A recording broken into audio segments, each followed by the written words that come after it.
another glorious day, my tea sippers, and you know what time it is. I hope you have all of your crumpets together because it's time to dish tea. And you're dishing tea, darlings, with Big Meat. Can't wait. It's time to dish tea with Big Meat. It's time to dish tea with Big Meat. It's time to dish tea with Big Meat. It's time to dish tea with Big Meat. Darling.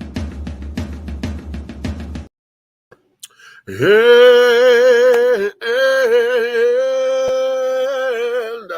hello.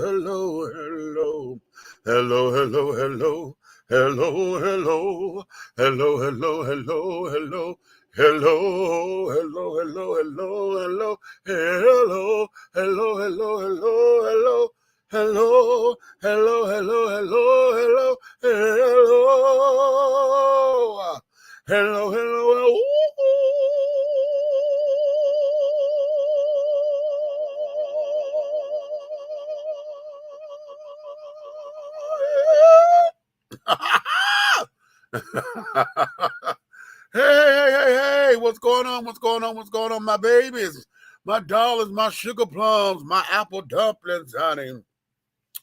What's up? What is your tea, everyone? What is your tea, honey? I know you have all of your crumpets together, my darling, because you know what time it is, honey. It's time to dish tea. I know you are dishing tea, darlings, with Big Meat. What's your tea? What's up? Thank you for coming on up in here with me. I'm waiting on my co-host to join me and things of that nature, honey. I'm hoping we have a fun show this evening. I'm trying not to get too heavy and too that way or whatever. However, we just might go there because y'all know how I am, honey. Okay, wait a minute. Let me see. Wait a minute. I wasn't supposed to be all up on the computer like this, child. Y'all getting all in my nostrils and shit. Hold on. I'm trying to turn this light. That's better. Because usually y'all see my little bookcases and whatever, but they're a little dark today. And I just want to highlight my lights. That's better. Okay, that's a little better. Okay. So that there is that. What's up? Listen, today has been one of those days. You know, I've had meetings and carrying on this morning.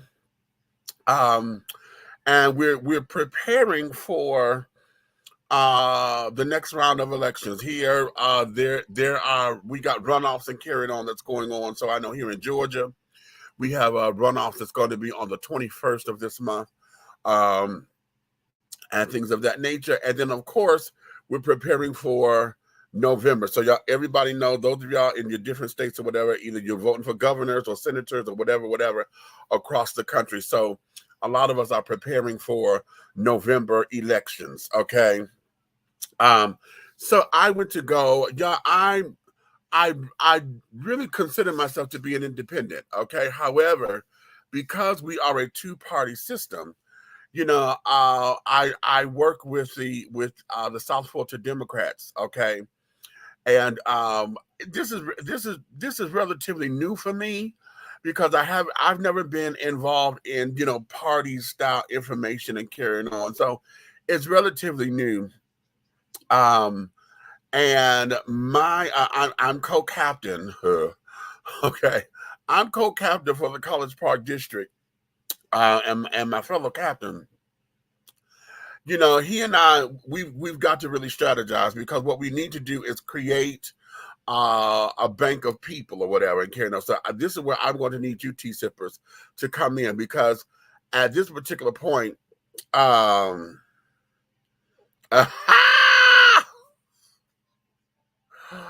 okay, right, okay. At this particular point, you know, we're going to need folks to get involved in the phone banks and carrying on.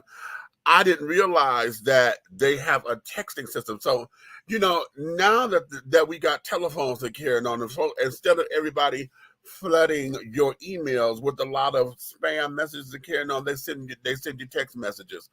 And I kind of like the text messages or whatever because you can always opt out by hitting stop and sending it back, and it'll however the system sets up, it'll knock it out and carrying on, right? But nonetheless, it gives us a way of communicating and carrying on, because not everybody likes to get, telephone calls. Remember back in the day before we had texting and carrying on, you get these random phone calls, and we still get them from bill collectors and those who are trying to sell you some shit.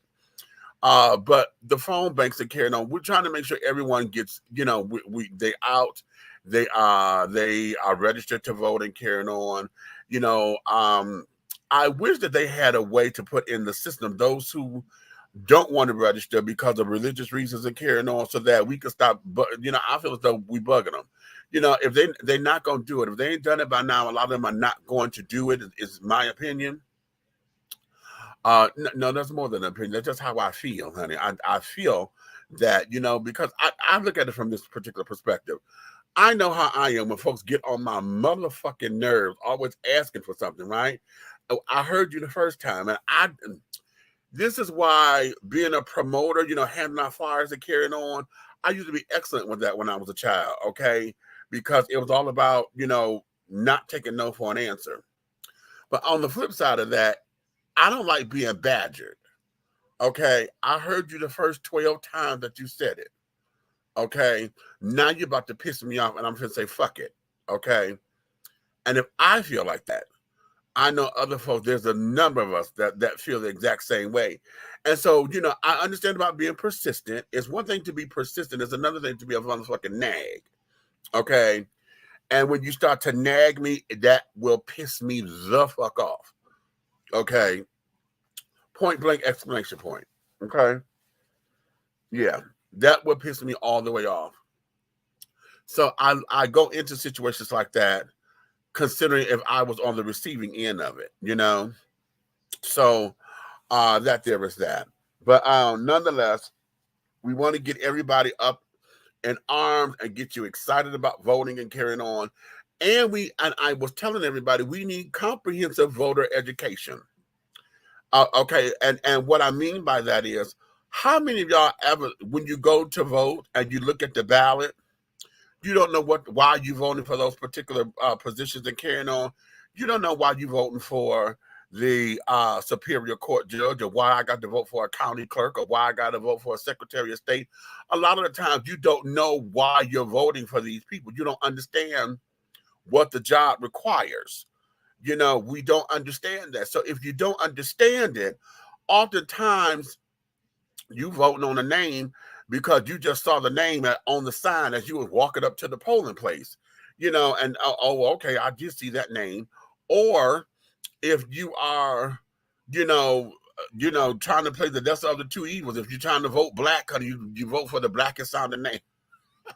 How many of y'all play any, mini, miny, mo? Okay, that name sound good, because you didn't want to destroy or throw away a vote. You know what I'm saying? Or leave it blank. I always say this: if you don't know the candidates and there is an incumbent on the ballot, always vote the incumbent first. If you don't know, then what you do is you pay attention from that point on at the incumbent's record, because now you have a base. You start watching what this person is doing. You start listening to stuff and carrying on, so that when it's time to re-elect, you know whether or not you want to keep this person or get them the fuck out of office. Okay, now that's my strategy whenever I don't know anything. But we need comprehensive education, comprehensive voter education, so that you guys will know what's on the ballots and why these positions are important. And I think we're probably going to dedicate a show to doing that. I'm gonna get a ballot, and of course, because I'm here in Georgia, but what I want to do is go down each particular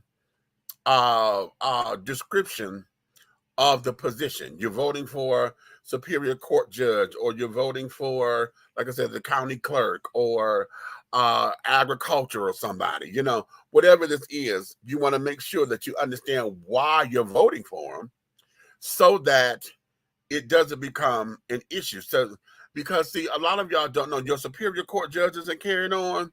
Those are the children, honey, that's your traffic court judges and all of that. For those of y'all who paying child support or whatever, you want to make sure that you got a judge up in there that's going to be fair. That's not going to sit down there and just take your money and then want to throw you off in jail because they got an attitude problem. See, a lot of that's what a lot of folks don't realize and don't know and don't care to know, and this, that, and the other. You know, Stan is up in here, honey. We say this all the time. Black folks, we got to get into that jury pool. Y'all got to say, you want a jury of your peers? Well, show up to the damn thing so that they can select you. Hello? You can't have a jury of your peers if you're not there because you scared. You scared that if you get picked to be a juror, depending on the case, you know, you don't want you feel as though you snitching or you gonna get sitting up. Bitch, if you don't get your ass up and go to take care of your civic duty. Now I can't. I tried, but I can't because of my sleep apnea. I know I would doze off. In fact, we just had somebody, they said it on the news a couple of days ago. Somebody was kicked off of a judge because he was falling asleep on you know, in the court. And that would be me. So I can't because of that, you know, that will hinder me. But those of you who can and carrying on, honey, get your ass up, get down there and answer the call whenever you get summons for jury duty. Go down there so that you can be in the pool. Okay, so that because some of these folks, honey, can get railroaded because they have a jury of their supposed peers and they're not a face on there look like them. And then if you got white supremacists and carrying on, and those who just feel like they want to railroad black folks or black women or these teenage boys or whatever, or come in prejudiced and say, oh, they just thugs anyway. Yeah, we have to be able to, and then not just go down there to serve, but be ready to sit down and to fight for the case. See, that's what you got to be on there to really listen to the case and fight for it. Don't just go down there and say, oh, well, yeah, they did it. And we just go, no, listen to the evidence. Listen to it. Understand why you're talking. And, you know, ask questions when need be. You know, so that you can sit up there. Some of these folks who get railroaded or whatever, and y'all know that. You see it all the time. You see it all of the damn time, okay? Let me go to the comments again. Hey, Big Meats, this is my tea. What kind of mother tells her daughter you ain't going to your niece's graduation because you look like shit? Oh, my girl, you started off like that. Okay, well, what you say? Okay, hey, Meats, don't you know no good? Hey, what you know no good? That's the name. That's today's show, honey. Okay. She's embarrassed that I gained weight and my slacks I've had for 20 years don't fit me. Girl, you got slacks for 20 years, girl. You okay? Okay, honey. But then it means it's time to go shopping. My girlfriend is taking me shopping, so I have some clothes, and I have to get my hair did my Thursday. Well, I'm not going to. Her Highness is too embarrassing. It's too embarrassed. Lord have mercy. You and your mother, honey, are having just the damnedest time, Groove. Stan Sam, what's up, baby? Dad had to sit on her hair to get me to make the arrangement with my girlfriend. Mom was worried about clothes and some hair at my niece's graduation. That's a selfish woman. Baby, okay, yeah, you got tea all day, don't you, girl? Okay. Okay, Charles is up in. Hey, Charles, how are you, darling?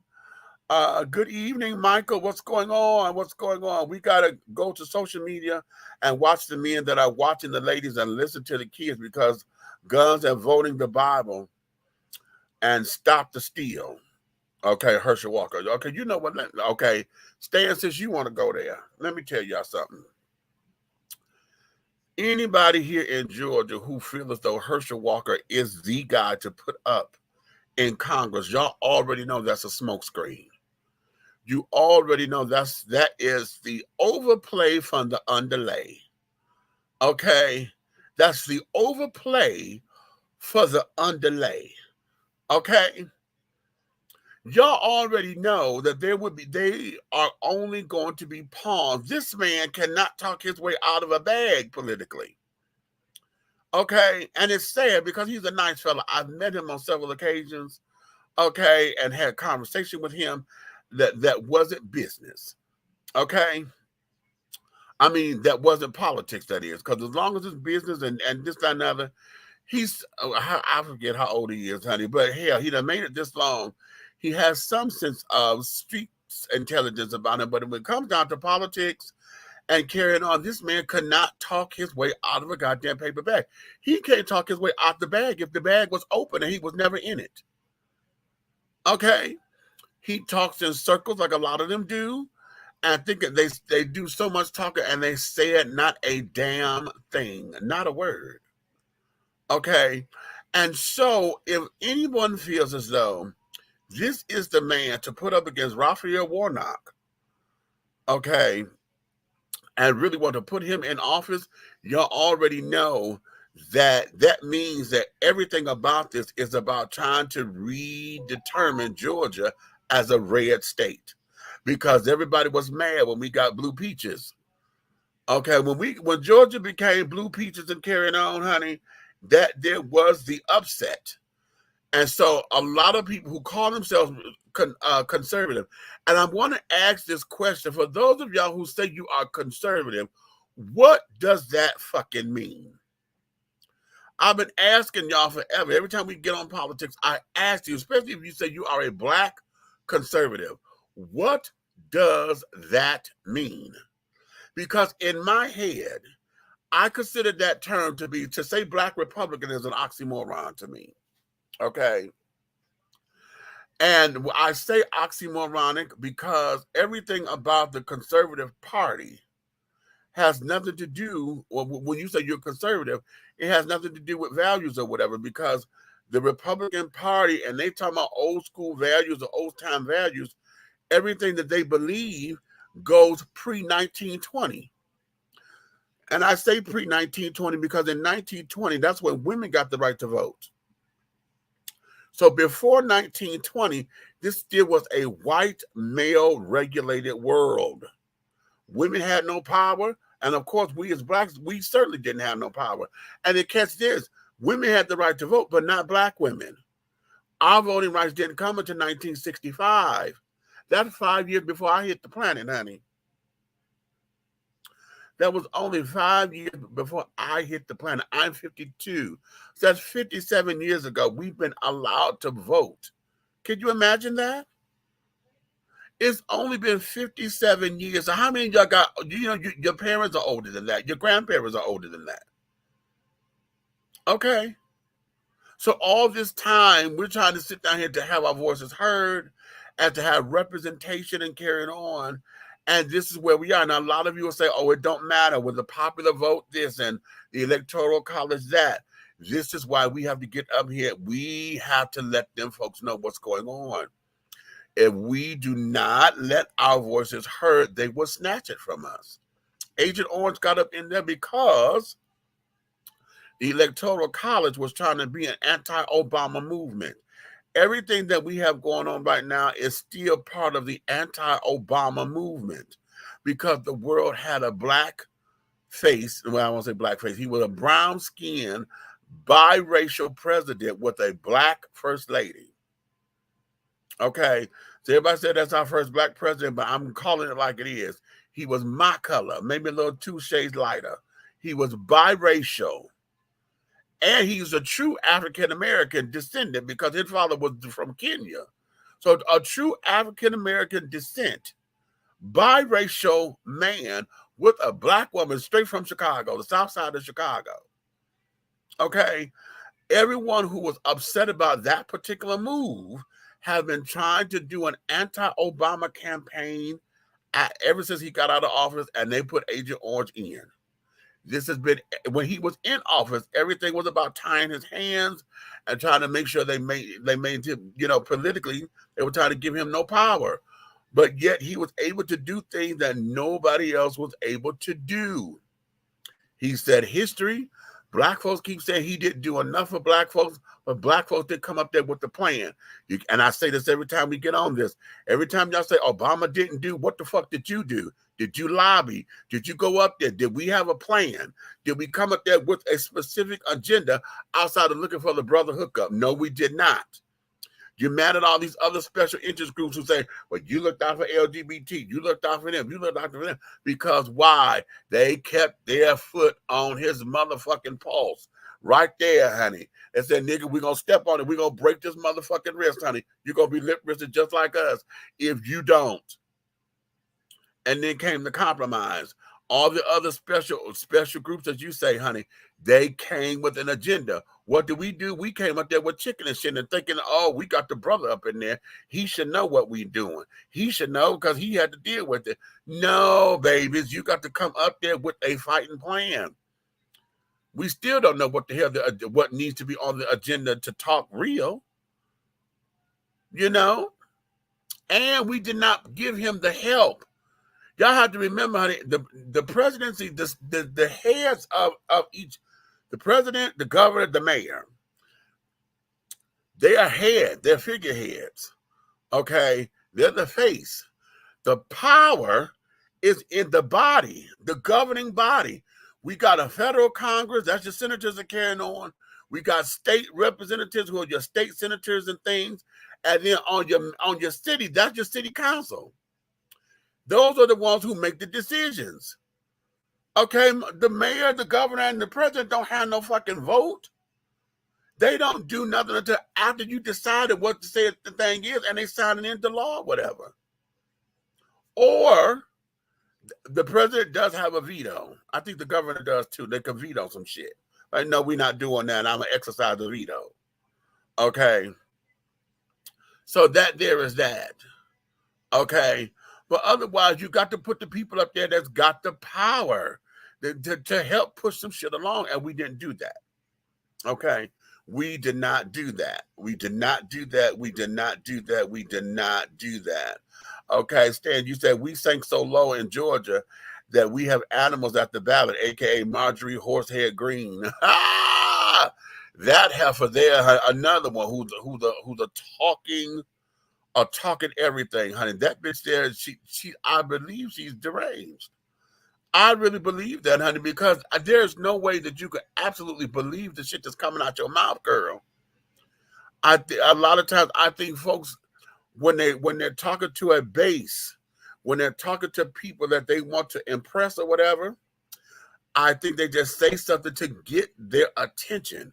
So then that keeps them relevant, that keeps them in the media, that keeps them, with TV time and this, that, and the other. And I think this is what it is.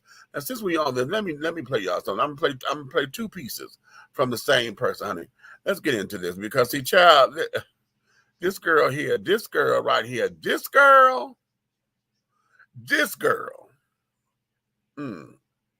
Honey bun, why do you need a month to celebrate who you sleep with? Newsflash, nobody cares. You have all your rights, now shut up. You take a Pride Month out to run around the streets with no clothes on and hook up in public, and then you want to run around crying, oh, I'm so oppressed, no one likes me. Well, stop pushing it in everybody's face.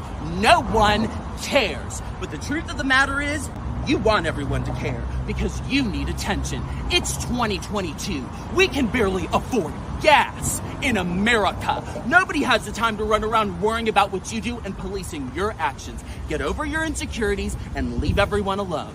Oh, and by the way, pride is a sin.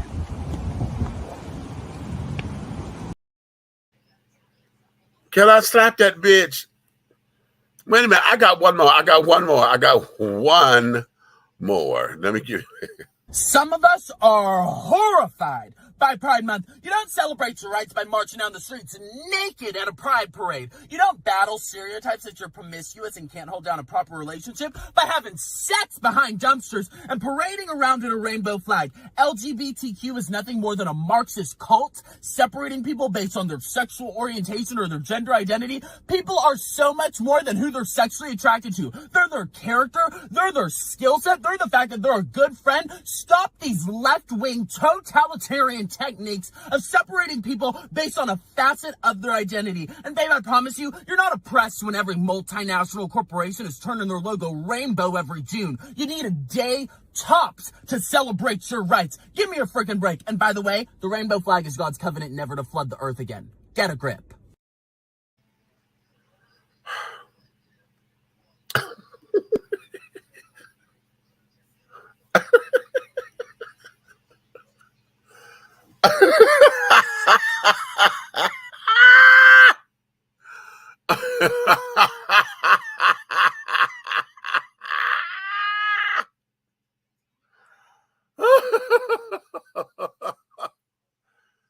Oh, that girl.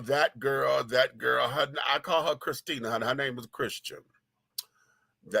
And for those of you who do not know who that there is Herschel Walker's son. Okay? That's Herschel Walker's son. Okay? Okay? Okay?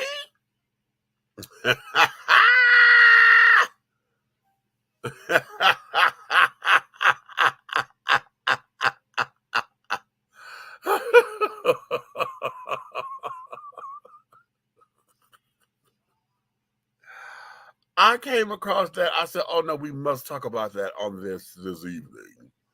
Okay. See, the sad thing is, and I've commented on a couple of her videos just today. And the first one I did, what I just said is that, oh, this girl here is too much. This girl here is too much. See, that is self-hatred at its finest. Okay. That bitch there is the epitome of a self-loathing queen, honey, who acts as if she is, she cannot believe that she's a straight person, honey. I refuse to believe that. If that heifer say this, I'm heterosexual, if that come out of her mouth,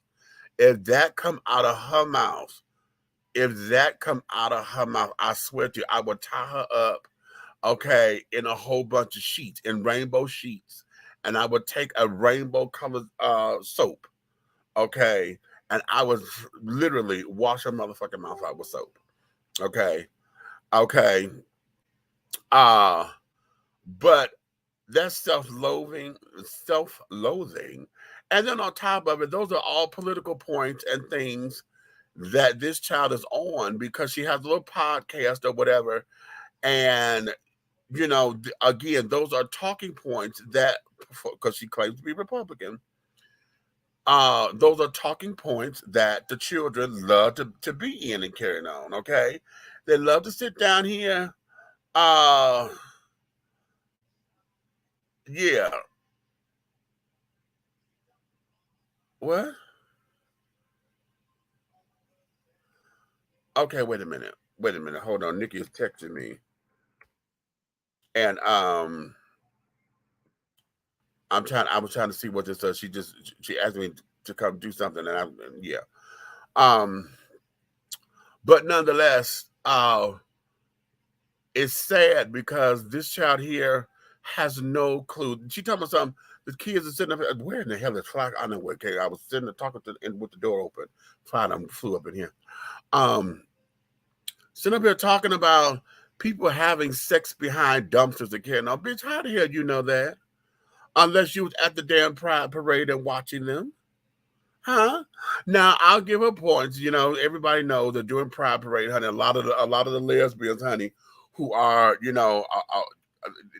this ain't nothing new. Because women, when they was burning the bras and carrying on and want to be able to have the same freedom as men to walk down the street without a shirt on, you get a lot of lesbians who will do that during the Pride Parade and carrying on. Or, they would be scantily clothed. You got the porn stars or whatever. They got the G-strings on and all that. For the eye candy of it all. But, okay, they're not breaking the laws or whatever. The women will have pasties on and things. So then it's not totally nude. And I believe that the law will allow the children to do that. Okay? But this little heifer is going through trying to protest. And then she has all of this little information about this and the third. Girl, give it a rest, honey. You so busy trying to shout and holler and carrying on and don't even understand what the fuck it is, honey. We fighting for your rights too, little closet, little child. As flamboyant as you are, I really don't believe she's sexually active because once she found out what dick is, honey, this girl, I'm sure she's going to lose her mind. Or she knows what it is. But just like the church, honey, she one of them sanctified, children, honey, who sit down here and want to condemn homosexuality, honey, in the daytime, honey. But at night when everybody sleeps, she goes rat-a-tat-tatting. Okay, behind a dumpster. Ooh.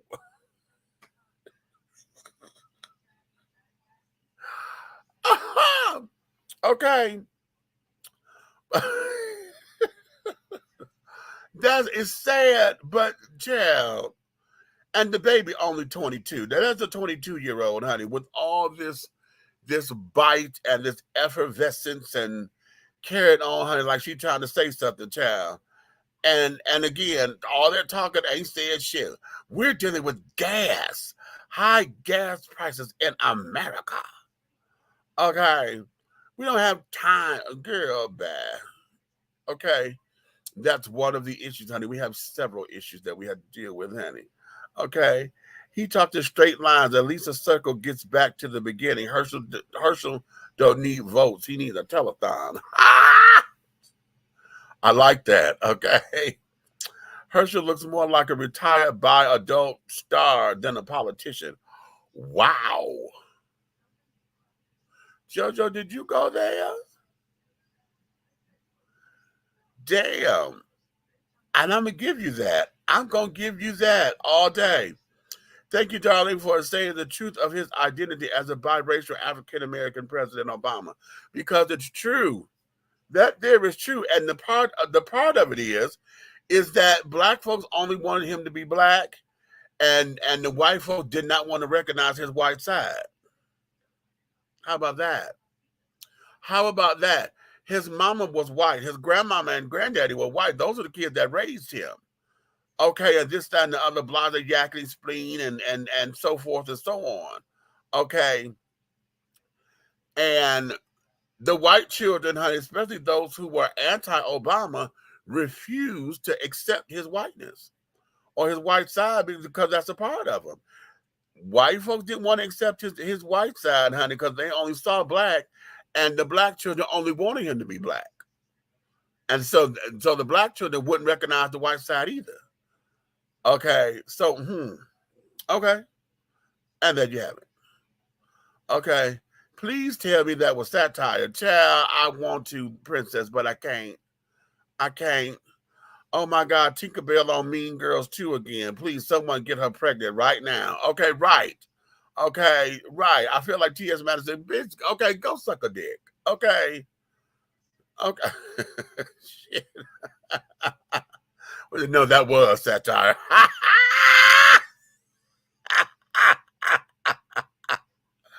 Okay. Me doesn't think that she protests too much. Okay. Preach meets darling. Tinkerbell Walker just did her dumbness. Jailmates, get Tinkerbell pregnant. Okay, what's say jailmates? Honey, get her. Get her. Okay. Preach, darling, means Tinkerbell Walker wants attention. Of course she does, darling. Of course she does. Okay, of course she does. Okay, no one would be on the platform like this, and if they didn't want attention. Okay, no one would. But you know what? It leads me to the next point that I want to bring up, and that there is about our platforms. Okay. We're all up under, the whole guise of what social media does and what it is and carrying on. And if you use its powers for good, this is a wonderful tool. However, as you can see, we have a lot of this that folks will sit down and spit a whole bunch of vitriol and want to hide up under the guise of freedom of speech. But yet at the same time, they're hiding how, oh, this is just my opinion. This is just my opinion. I'm entitled to my opinion. But when you present that opinion, it's not coming across in love or in lightness and caring. It is coming across to be hateful. It comes across in a mean spirit. It comes across to be very demeaning and to ostracize and to criticize and to really, really, really become destructive. It's never constructive. It is destructive. When you have folks like him and carrying on, and these particular people who come on and claiming that, oh, this is my right to say what I want to say. But I want to ask you about that. What about these platforms? Because sometimes you just want to tell certain people, the bitch, just shut the fuck up. And I'm sure I have my own, haters and carrying on who may come to me or may come across me and say, okay, bitch, you too much and blah, blah, blah, blah, blah. I know I've been criticized because they say I rant, going to, like when I'm interviewing folks, I take too long to ask questions or whatever because how I set them up. And so I get to, okay, Miss Sting, would you just shut up, please? One of those kind of things. But when you get folks who spit a lot of vitriol and who come on here to really demean and to really bring about divide, oftentimes folks are not looking to come together. They're looking to sit down and define everybody who believes that they are right. You got the woke community that want to sit down there and want to scream revolution, but they only want to talk to folks who are revolution minded so that they can sit down there and get an agenda together. It's not about, okay, listen, we need to talk to everybody so that you can understand where we're coming from so that we can get a plan of action. No, you got folks like Boyce Watkins. Okay, well, let me give him his title, Dr. Boyce Watkins. Okay, who will sit down there and tell you, well, this broadcast is for intelligent people, and for black folks. He'll say that wholeheartedly. And if you disagree with him, he will consider you to be dumb and ignorant and really don't want you on his page. So how are you unifying and becoming a place of education? Now, over here on this platform, District Team with Big Meech, my whole thing is you're not going to come up in here and try to run a filibuster, and then not expect for anybody to have something to say back. I believe in the freedom of exchange. I believe that as long as you're on this side of creation and you have a voice, your voice must be heard. Okay. Now, we don't always have to agree, but I believe that your voice must be heard, and you can say what you need to say. At the same time, if you're saying what you need to say, I really believe that the art of communication is lost because oftentimes folks are not caring about your feelings.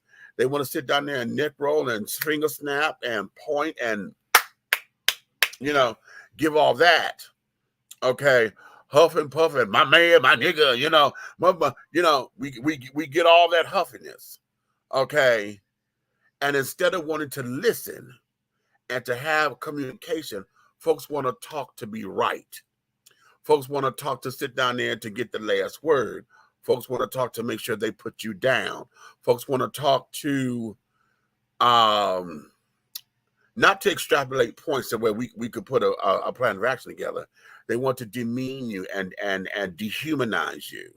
They want to break you down to your minuscules, okay, and then want to brush you off as dust, okay. And that there is not what communication is for. Okay. These platforms should not be used in those particular fashions. However, they are. And here's the kick. These platforms, a lot of those who get monetized and carrying on, they get monetized because the children who like all that shit, those are the ones who sit down and they will feed into it all the time. A lot of the platforms that get heavily monetized or whatever, there's very few who have real rich content. Like my girl April Mason. Okay, she has a following and carrying on, but a lot of folks in the beginning were following her, and because she's about feminine lifestyle and the feminine energy, the feminine CEO. But a lot of folks started following her so they could try to cut her down and be like, "Bitch, what you talking about?" And when she got with their asses, they're like, "No, this is what this is, and if you can't get the message, then I'm not for you." And those who got it. So her brand was able to grow and filter out through all that. But most of the children, honey, who got these wonderful platforms that are monetizing and carrying on, what are they filled with? A lot of negative content. They're backbiting, they're gossiping, they waiting for the fights, they waiting for the jabs, they waiting for the reads and the cuss outs and carrying on, because that there is what you say you like because you keep tuning into it all the time. So what is it about social media that we need to do that will allow its perception to change? Or will it ever change? Because what we have done, we have given everybody a license now to build a platform to say what it is they need to say and not necessarily be held accountable for it. You know what I'm saying? A lot of folks are not being held accountable. We started getting that with Tasha K because Cardi B has sued her ass, right? And so now here we are. Okay. So what is that? I said, Red, you ready?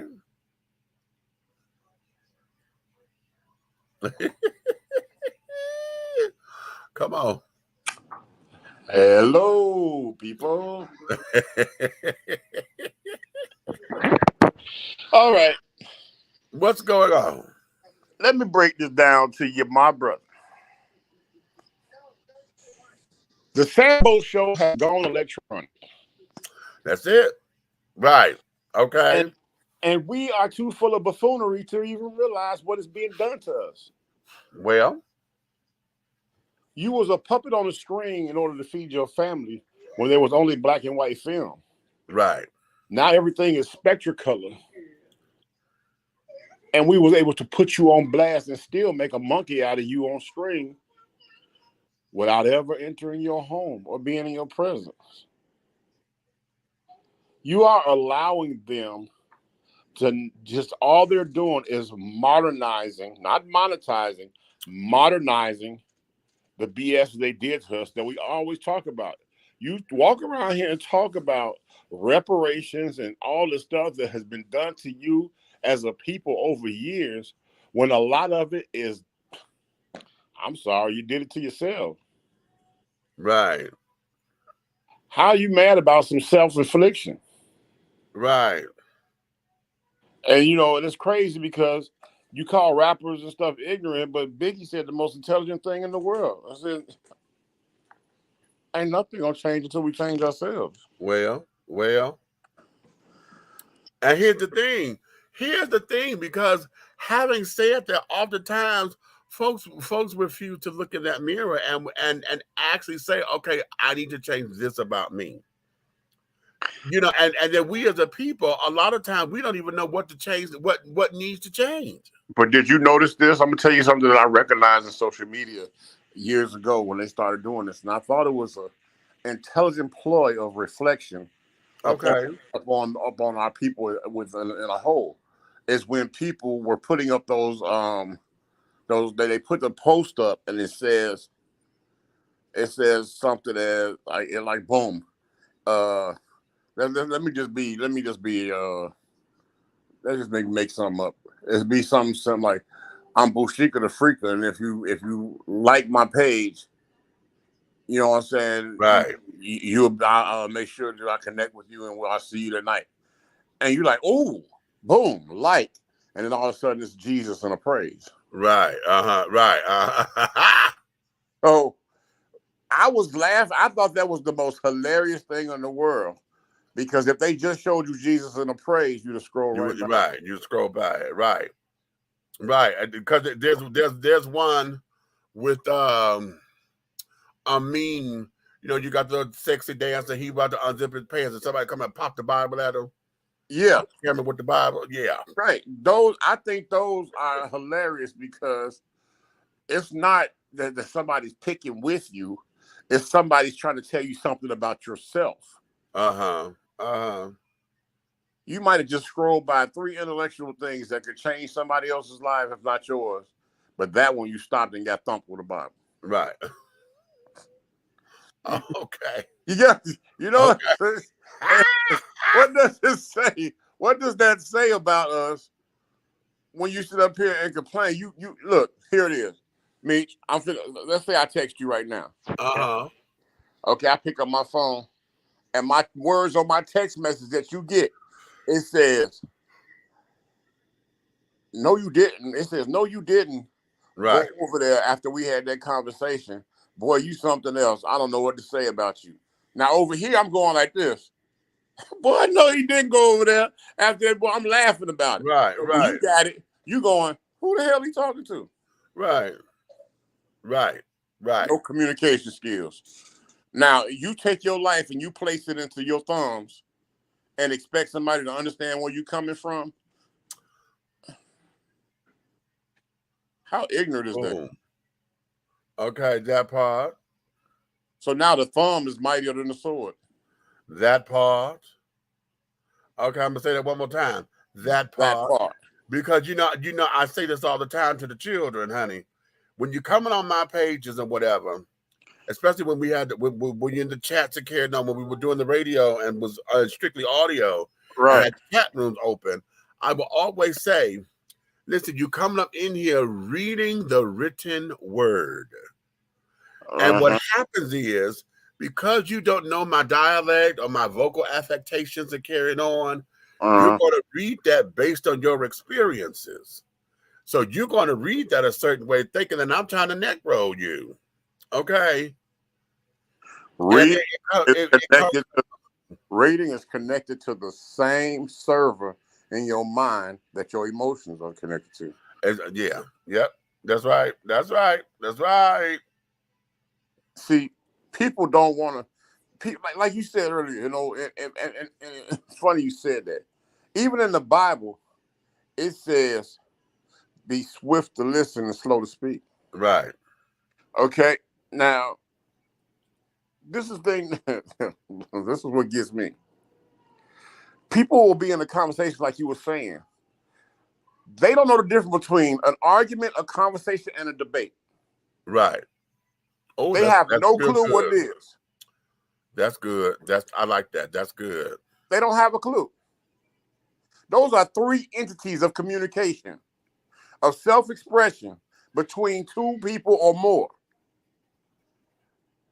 And nobody today can tell you which one is different from the other or even decipher it, because they all they know is how to communicate through text messages and voicemails and emails.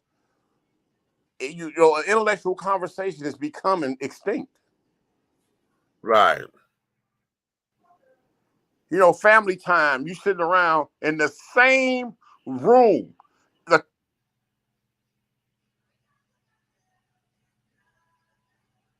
Oh, okay. Here they go. They fucking with you. They fucking with your signal. See, here whenever we get good, the signal want to act up. There they go. Every time. But like I said, they always sit in a room, 12 by 15. Yeah. Everybody's sitting there. Nobody's saying nothing, but they're having a full conversation with their thumbs. Oh, you said.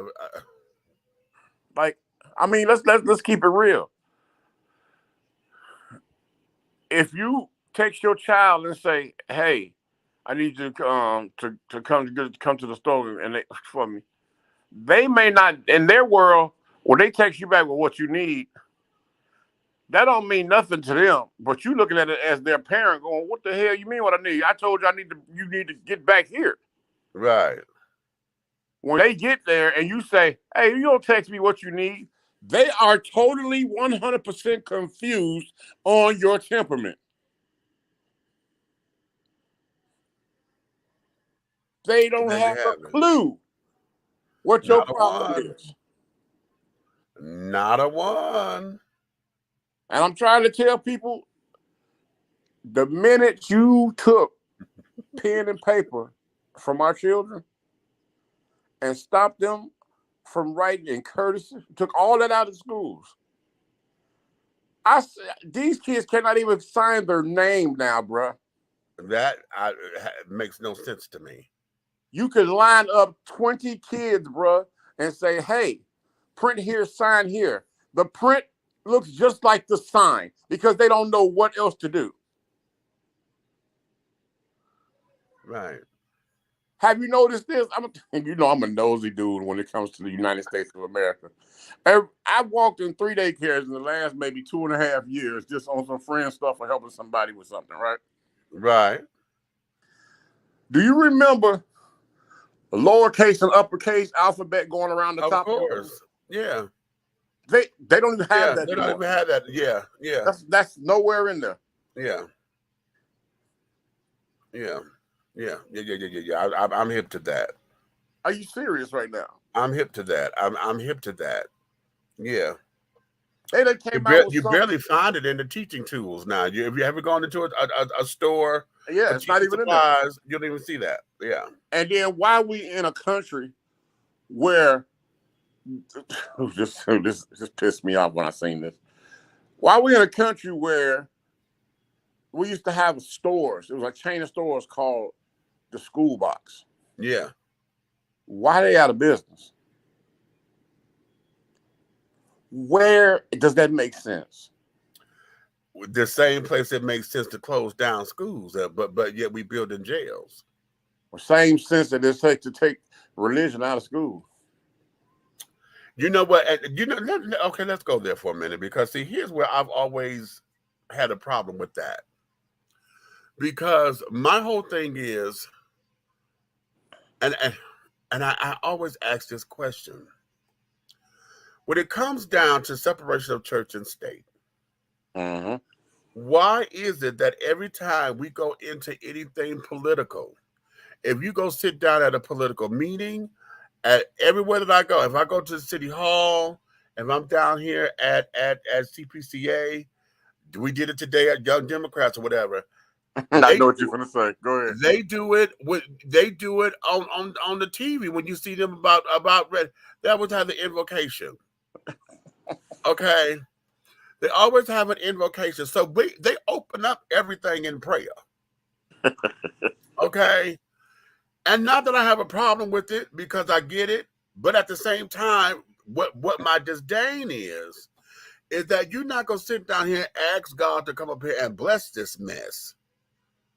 And then after you just consecrated this, now we going up in here and you want to act as if you don't even know what the hell you just prayed about. Y'all said pray for unity that we come together in our right minds and blah, blah, blah. Baby, as soon as that prayer, that there's just for formalities. Okay? So now you said you done took prayer out of schools. But yet we can sit down there and say, I pledge allegiance to the flag of the United States of America and to the republic for which it stands, one nation under God.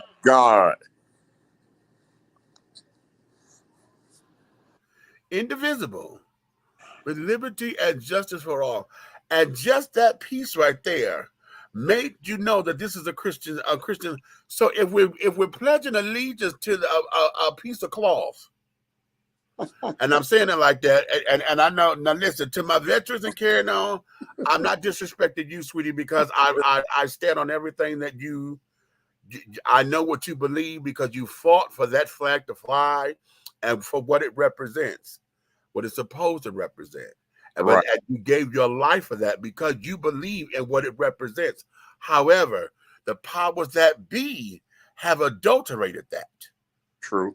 They have and then look at how they treat our vets. You I'm one of them. Went to go fight for this damn flag. Bro, I'm one of them, bro. You don't deserve it. I'm one of them. I'm one of them. They won't give me nothing without fighting for it. And then when I fight for it, if I fight for 10 things, I might get half for one. Oh, you said if I fight for 10 things, I might get half of one. And where does that make sense? It don't make sense because I've been in a war for a year away from the United States. I was a year away from the United States. I spent a whole year in foreign countries fighting a war. And there you have it.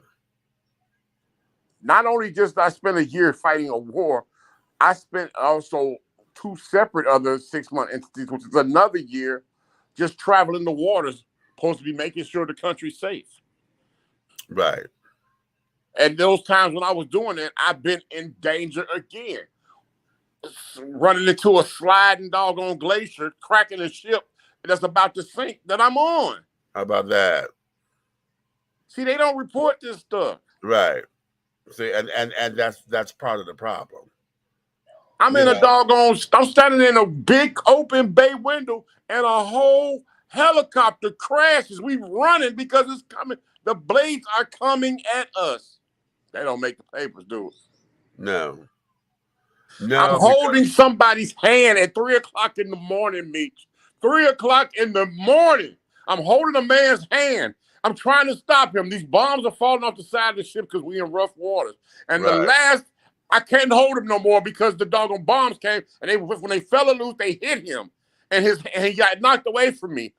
The last thing I'm still looking at, he's looking up at me and I'm looking in his eyes and he goes under the boat and we never find him again. I'm fucked up, bro. Yeah. Yeah. Yeah. And they tell me that they don't want to pay me for my PTSD, and I still see that. Right. See, if people want to know what's really going on in this world, I'll tell it. And that's why I say all the time, don't let me loose on nobody's podium because I'm going to need security. Okay. That part.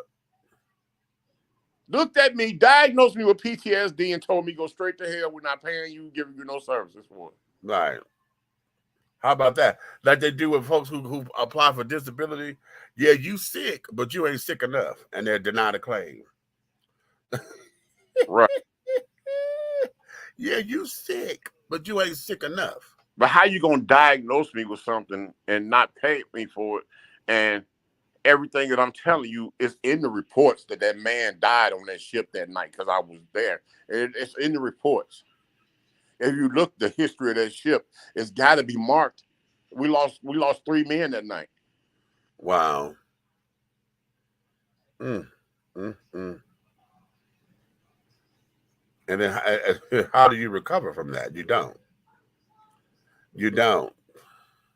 You can't. You know. So yeah. But this is what they want us to believe. And this is, some of the things that a lot of us are fighting for and carrying on. But on these platforms, where we have the ability to bring this to the forefront or whatever,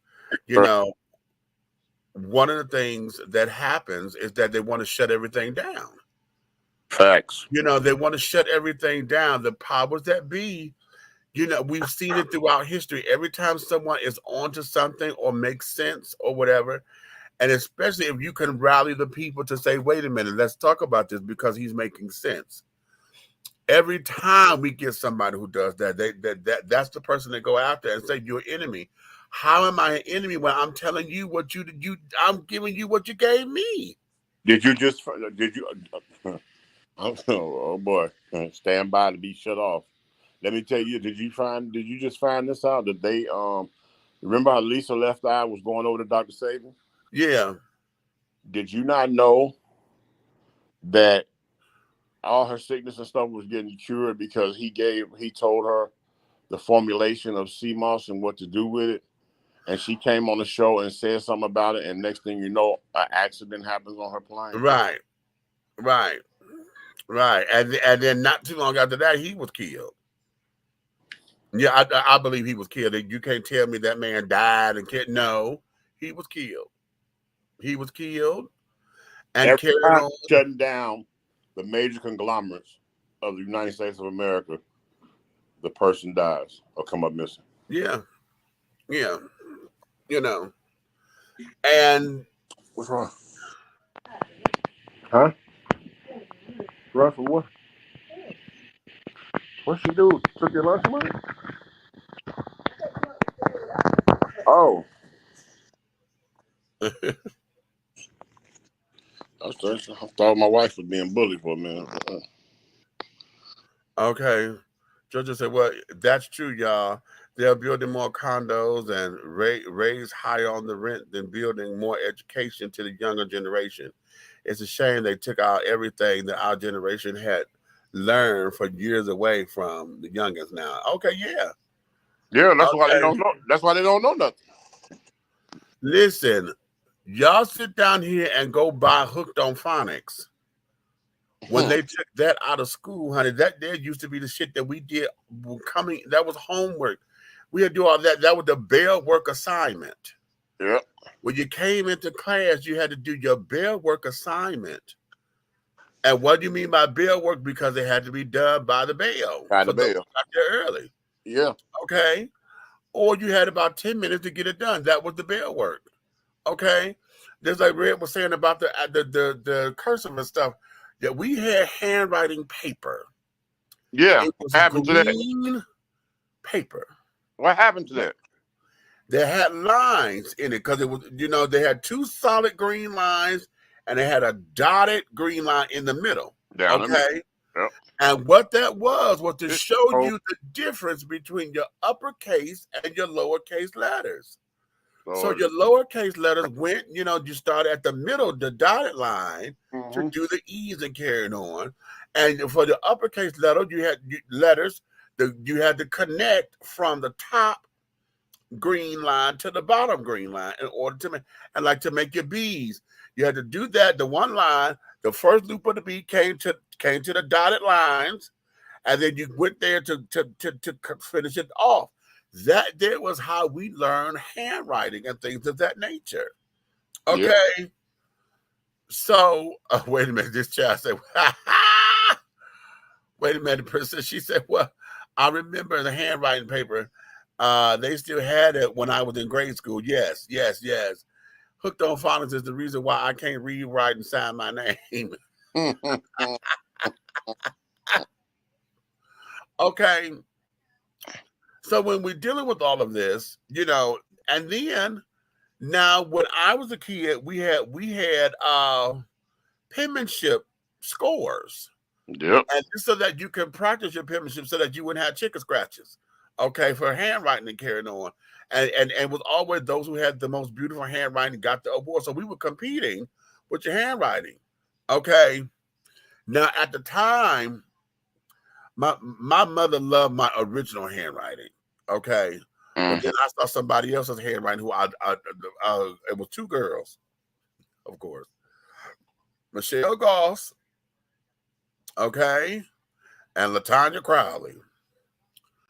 Michelle was in my. She was. We were all in middle school. Michelle was in 6th and 7th grade with me, and then when they closed the school down, we got bussed over to the other school from Foch to Barber. This is in Detroit, y'all. And when I got to Barber, there was LaTanya Crowley. LaTanya. Now Michelle's. She very feminine and very soft with hers and carrying on and all that. I learned. I had perfected to. If I had been into the business of forgery, honey, yeah, okay. But my mother broke me from that because I was playing school and I signed her name on the paper playing, and it was exactly her signature. And she looked at that. She said, "Who did this?" I said, "I did." She said, "Do it again," and I did it, and she beat my ass. Yes, she did. My mother beat my ass that day.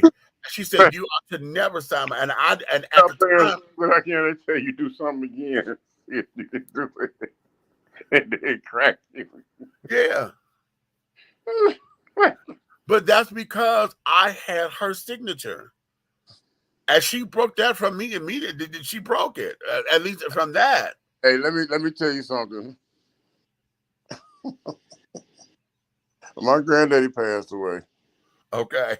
So some more mail came right at the house. They called me out my room. I come up there. My grandmother gonna say, "Sit down right here." I was like, "What's going on?" They said, "You know how you used to take care of all your granddaddy business for him?" Y'all, so I was like, "Yeah." They said, "Well, look here. This came here in the mail. Can you sign this? Sign his name?" And I was like, "No." It's like, come on, just sign it. I was like, no. So my grandmother made everybody leave. Talk to me. Yeah, talk to me. She was like, this is just one that was already in circulation. So she was like, it won't be over and over again. Just sign this one and it won't happen. I'm like, all right. For her, I will. And then when I did it, she looked down at the thing. She said, that is ridiculous. She was like, that is ridiculous. Like, yeah. Identical. Right. Mama broke me of that with her. So I never, as a matter of fact, so much so to where I stopped writing her name. Mm-hmm. You know, I stopped writing her name. But with Michelle's handwriting, I was able to mimic it because I thought it was pretty. So I got to practicing it, you know. So her handwriting became how I was doing that. And see, at that particular point, folks used to look at me crazy because you used to be able to write sideways. Okay. I used to hate people that do that, man. Did you? where they paper sideways and they be writing with your paper going this way. I'm talking about they paper be all the way turned on the side. Yeah, it's on the side. I used to look over the desk. I'd be like, how is you doing that? Get away from me. Oh, honey, it was but whatever that was, it was part of the magic of making this happen, right? Of making it, because it was part of the magic. So I would write on the side, and then of course, with standing handwriting, you're supposed to write, and it's supposed to lean to the right, because you're moving forward. Right. But with us, all of us went to the left. So you know how. So that there was that. Then I met LaTanya Crowley. I had a crush on LaTanya Crowley. Okay? Oh, did I have a crush on LaTanya Crowley, baby? Oh, you got the fish market. Go ahead. I had a crush on LaTanya Trina Lynn Crowley, honey. Trina Lynn. Okay. And she was thick. Okay. Oh, that girl was thick, hips, and carried on. And I was really, I wanted her to be my girlfriend at the time. But she was dating what was the hell that boy's name? Aubrey. No, I'm sorry. Aubrey, that wasn't LaTanya. Aubrey Brown was Juanita Perry. That's when we were still, because Juanita Perry and I was in the same class with Michelle and Stephen and all of us. I was in love with Juanita because she was a dark girl, honey. She reminded me so much of a very stylish, dumb as a box of rocks. So, but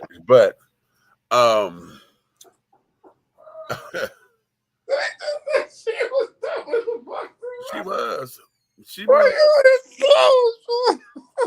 was, but she was pretty. That bitch there was lovely. Okay. And you know what? They lovely, I mean it. You know what? What is that girl last name? Her name was Kimberly. When I was in school, there was a girl named Kimberly. She had a body of somebody mama at the strip club. Boy. Okay. When I say everybody in school, I'm like, why the rest of these girls don't look like you? Her body was some spin, right. Hips, butt, flat stomach, chest. I'm looking like, what? She built.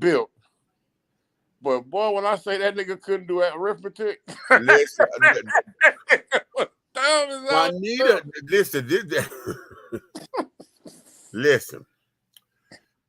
She knew how to manipulate the shit out of me, honey.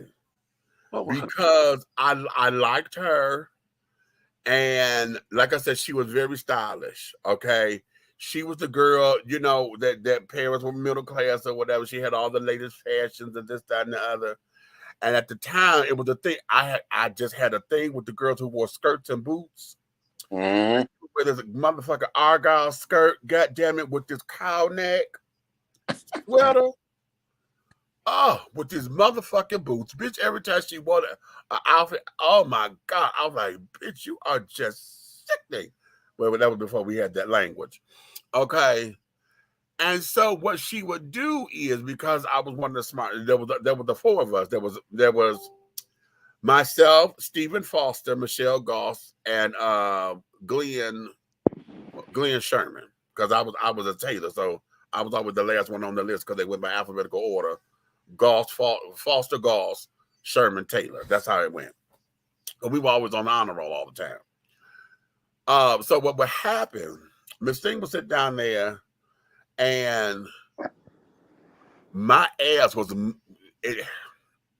I just hate I got a little taller, because when I would gain weight, it would go to my hips and my ass at that time. So my ass was nice.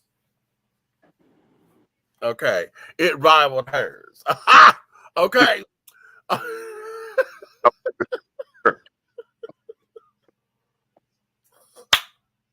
You slow. Okay.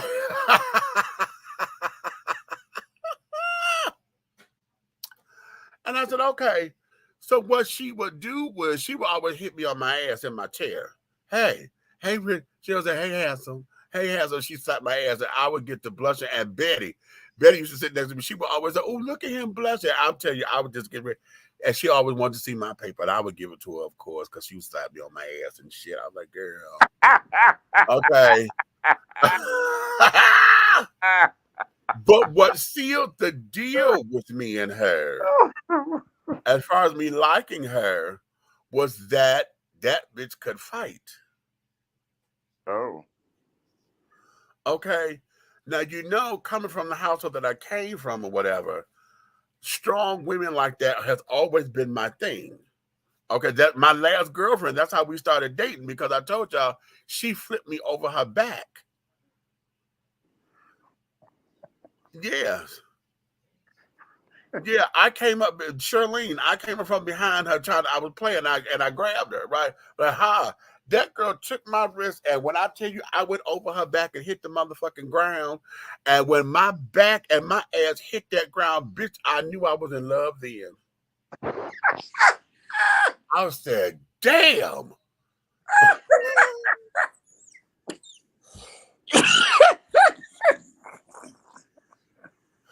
I did. I kid you not. I kid you not, honey. Make this stuff up now. Okay. So Juanita,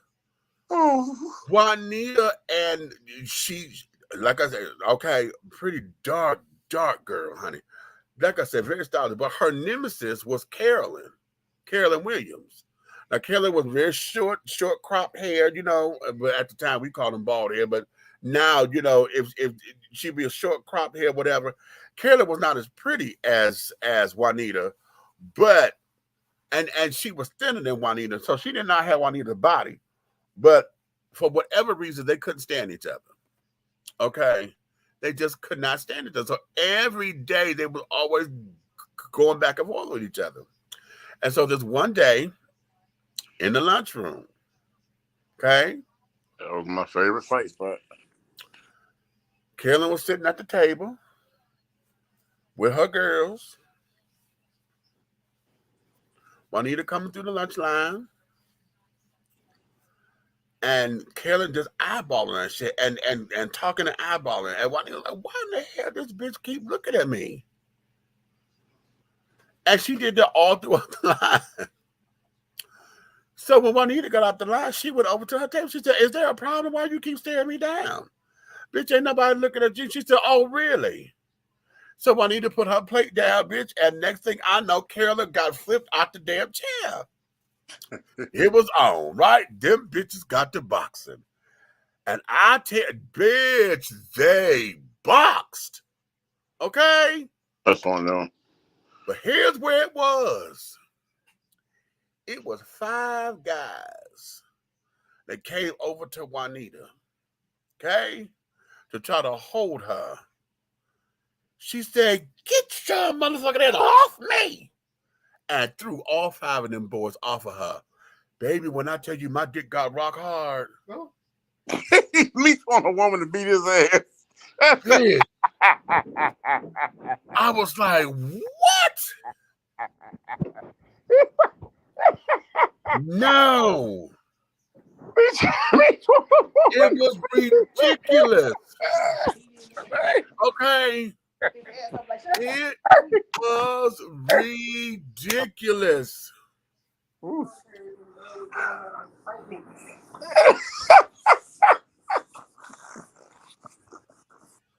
Boy, me say, girl, when I seen you DDT them niggas, I knew it was true love. Okay. All 5 of them, 5. And I said, oh my God. And you know, now for me, What do you want? all that it was that you know, that was my whole fascination with Wonder Woman, because you know, everything from that point was just Wonder Woman. Okay. So for her to do that was a Wonder Woman moment. So I was like, oh my God. So yeah, that's what that was. Man. What? Every woman.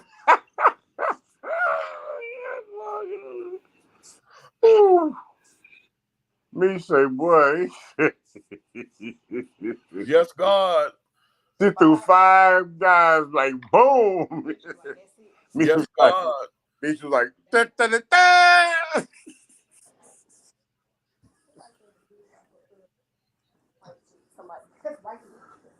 Oh yeah. She said, like dude off a white chick, he's knocked her. Yo, that wifey right there. That wifey right there. Okay. So, darling, yeah. Okay, that's what that was. Okay, that's what that was for me. That's what that was. But now, you know, of course, now, honey, now that shit can't do nothing for me now. You know, and even though I still love strong women like that and carrying on and kick ass women and things of that nature, you know, that Cleopatra Jones, you know, Sheba Baby, Foxy Brown kind of shit, you know. Yeah. Hey, I need I got a job for you at I'm putting together a pool party for passionate riders. Okay. And my DJ, I'm gonna need you to put the baby oil on my DJ. Who was the DJ? Tiny Tim.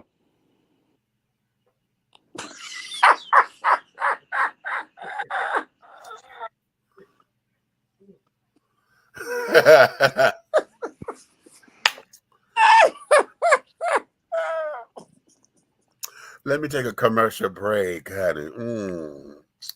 I gotta regroup.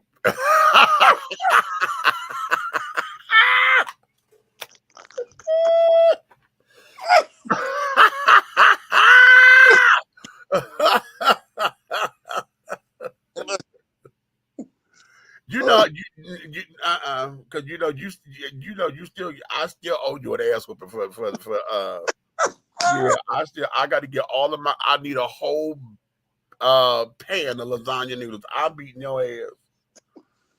Yeah, with Muller's. Honey, I want Muller's lasagna. What I do, Brian? What I do? I want Muller's lasagna noodles. I'm whooping your ass with wet lasagna noodles because I wanted to wrap around and tag that ass when I hit it. Okay. Boy, what I do? I set you up, dog. Listen.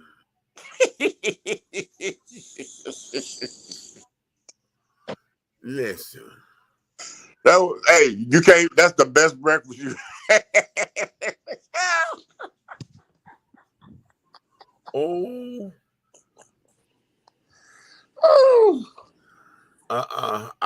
Okay, y'all playing with my feelings. Hey, Princess couldn't even get it together.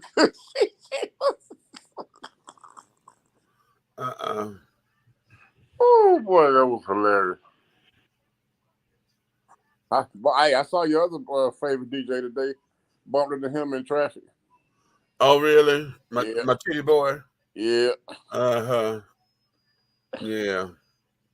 He just crazy as ever. Of course. Okay, of course. Listen, I am gonna let me take a commercial break. When we come back, I want to go into I got something I want to read that Nikki Gilbert done posted on her Instagram. Okay. Okay.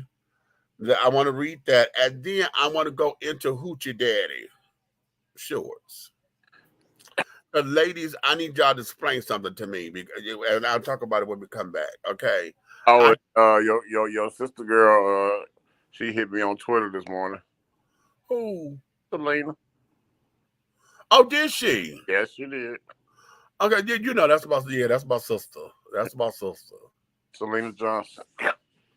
Okay. Cool beans. All right, ladies and gentlemen, we'll be right back after a word from our sponsors. Ooh. It's all back. It's don't back. It's all back. It's it's all back. It's don't it's all back. It's all back. It's don't it's all back.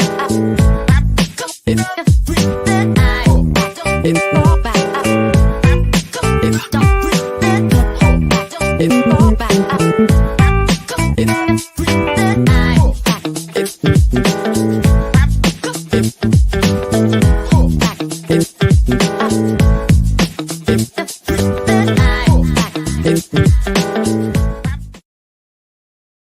Welcome to Alo Nana. Treat yourself to the luxurious experience of having all natural shea butter soaps and body balms that will soften, radiate, and even exfoliate your skin. Alo Nana products are designed with you in mind to promote overall health and wellness the way that nature intended. No dyes, no colors, no chemicals. Just pure love, like receiving a hug from grandma. Get your Alo Nana today. Contact Aunt Nikki on IG or call 267-629-1364. Alo Nana, building a legacy, not a letdown. Angelo Ellerby, the Henry Higgins of hip-hop, is the founder, president, and CEO of Double Exposure Media Relations. Double Exposure Media Relations is a full-service public relations, marketing, and artist development firm specializing in publicity, photography, artist promotion and artist development, makeup artistry, event production, and EPK development. Celebrating over 45 years in the industry, Angelo believes that a culture that does not take care of nor respect its artists is a culture that leaves nothing behind to appreciate. Let Angelo help you make dollars and cents of the entertainment industry. Contact Double Exposure Media Relations at 201-224-6570. That's 201-224-6570. What's up, everybody? Eric Buckner here. You know me as EB, Young Easy, Eric Buck, all that good stuff. Anyway, I'm here to kick it with y'all about this little podcast I've been doing. You know, I talk trending topics. I talk about the stuff we as people need to talk about. I talk about some things, actually, that people kind of want to shy away from, because we got to have these discussions, folks. That's how we get better. You know what I'm saying? But anyway, hold on. Yeah, so anyway, you know, I do it Tuesdays, 8:30 p.m. You can check it out on Facebook, on YouTube. You know, it's a good show. I say get into it. Yeah, you want to know the name of the show? You said, hold on. Hey, you, get off my lawn. Yeah, anyway, that's the name of the show, by the way. Get off my lawn. Check it out, Tuesdays, 8:30 p.m. Let me go handle this. Attention all business owners. Use your advertising dollars here. Looking to reach a more diverse audience for your products and your services? Well, this is the platform for you. Dishing Tea Entertainment welcomes all businesses who wish to expand their brands and looking for clientele that's more than grown and sexy, but also the seasoned and sophisticated. For more information on how this spot can be yours, contact Big Meat at 404-914-5610 or go to our website at www.dishingtea.com.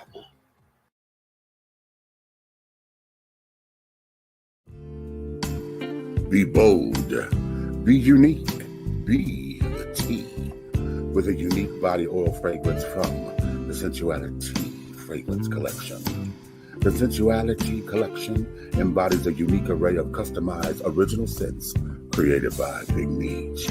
Indulge yourself in such fragrances as eye candy, foreplay, anticipation, shower fresh, naked beauty, or pay homage to the motherland and choose an oil from our exclusive Wakanda collection. Over 17 different scents that will tantalize your senses. Order yours today. Log on to www.dishingtea.com for more information. Because remember, it's all about the tea. Sensuality, that is.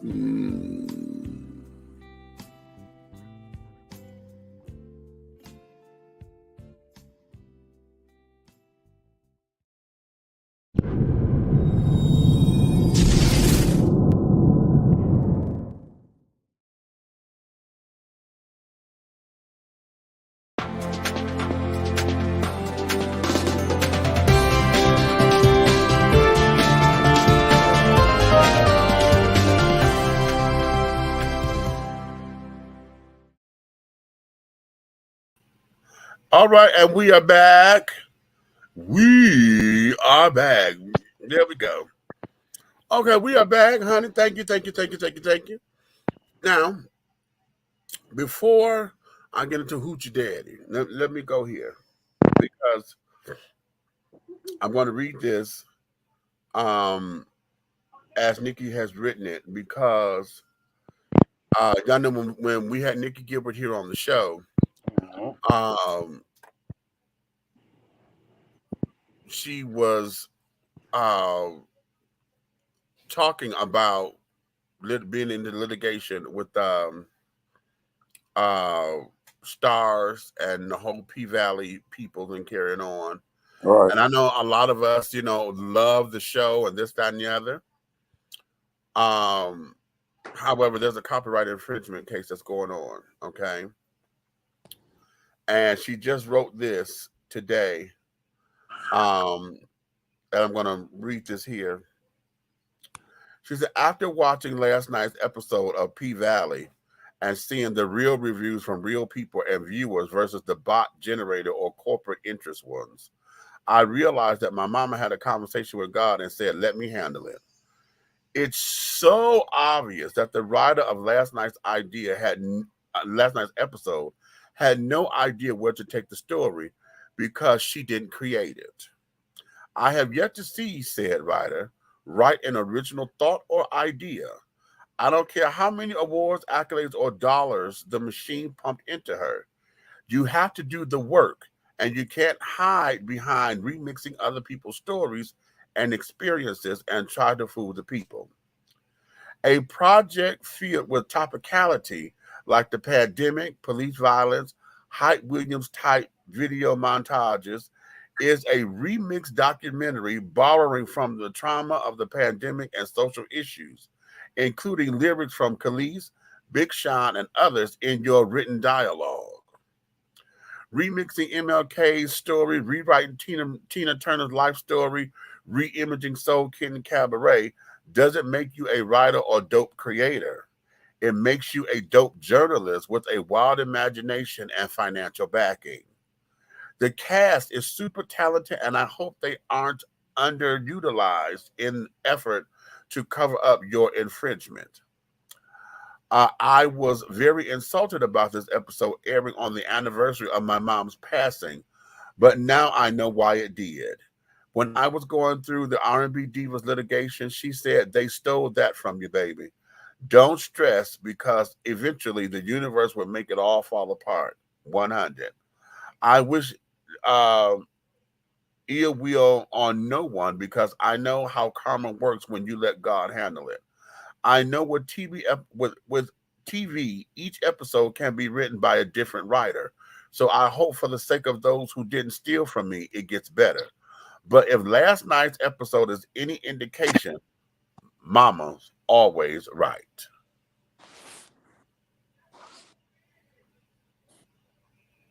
Well, we shall see, said the blind man. To the deaf wife, we're beating on the crippled children, honey. Exactly. Okay. So be that as it may, I just, you know what, even the scene, and she put this up on Twitter the other day, and I guess this was in their trailer scene, but the scene where the girls were about to, what happened? I didn't even see that he had fallen off the air. The scene where Mercedes was talking, and the girls were about to fight, and Uncle Clifford had to break the girls up and carry it on. That there is a direct correlation with Soul Kid and Cabaret. I was in it. I was there helping her work on that. That was the direct correlation. Okay, with Soul Kid and Cabaret and things. So I was like, wow, and they still doing this, and they still. So it threw me. But the thing of it is, I am one who likes the programming, but of course I'm gonna like it because I like where the concept come from. Considering that, that we have something to deal with here with copyright infringement, if all of this is from the original, then yes. Hell, of course I like the shit. I was in it. Okay. So I just wish that this has a resolve. And that my high school friend, honey, my Latrobe Desire, baby, forever and a day, we Latrobe for life, baby. I just wish that she gets her just desserts, her due diligence, and things because she was, we had the whole R&B divas thing that's still, I don't know what she is with that, but now she has this, and yeah, it's just a number of things, and that she needs to go ahead on and get her coin, and get the coin that I know she's supposed to have, honey, so that she could continue to create and move forward with this. Okay, It's a dirty game, man. dirty, low down, dirty. Okay, just dirty. Okay, so now moving on. Ladies, I need for y'all to talk to me real cutely and real quickly and real carefully and things of that nature. Okay? Because I'm having a problem. What's the problem? For years,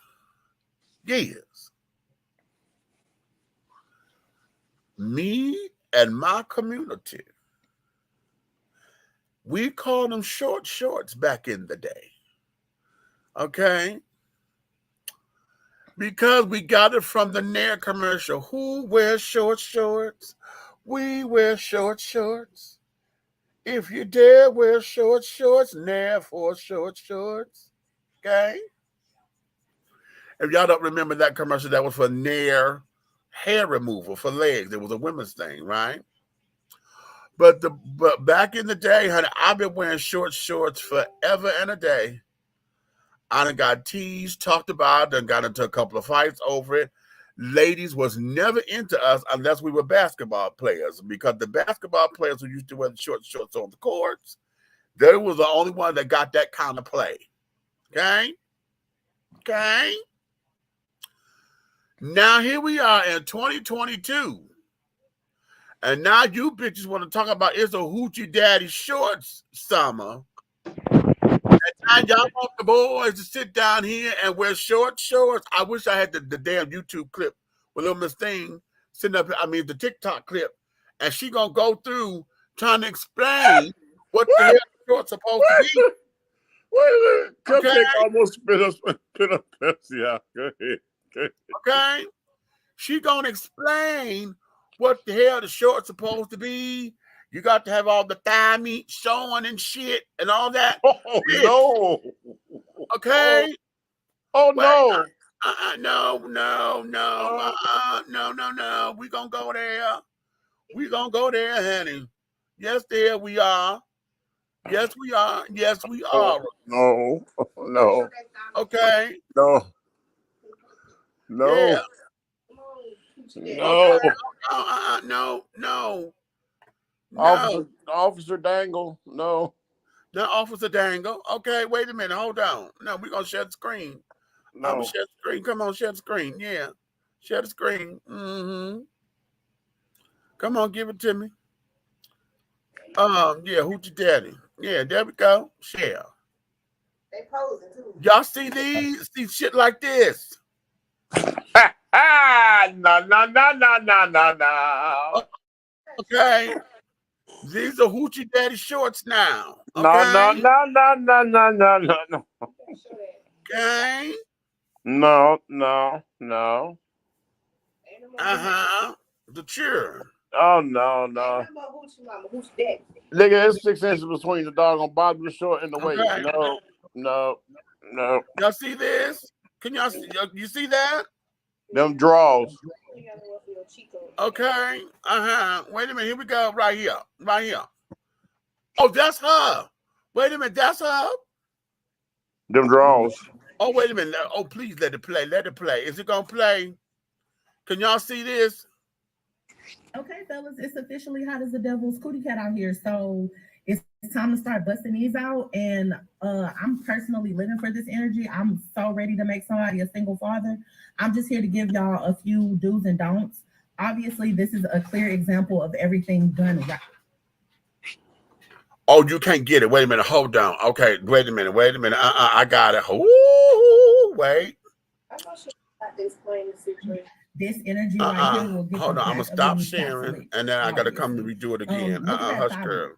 They're Hoochie shorts. We want to see them. Hush, girl. They're Hoochie shorts. Hirsch. Hey friends, I have been missing for a few days. My life.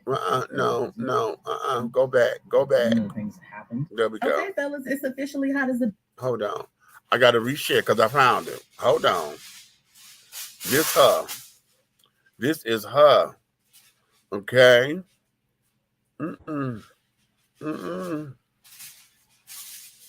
Okay, y'all got that? I see it on the screen. Out here, so it's time to start busting these out. And I'm personally living for this energy. I'm so ready to make somebody a single father. I'm just here to give y'all a few do's and don'ts. Obviously, this is a clear example of everything done right. This energy right here will get the back of your kneecaps licked. Obviously, look at that thigh meat. They're hoochie shorts. We want to see them thighs. He did not skip leg day. He cared enough to moisturize. All of this is done right. The only thing is I wish I would see a little bit more print, but I'm not mad at it. I would still lick them kneecaps. If it's denim, we don't want to see you in them. I mean, come on, how old are you, 47? What is this? Another clear-cut example of what we want to see.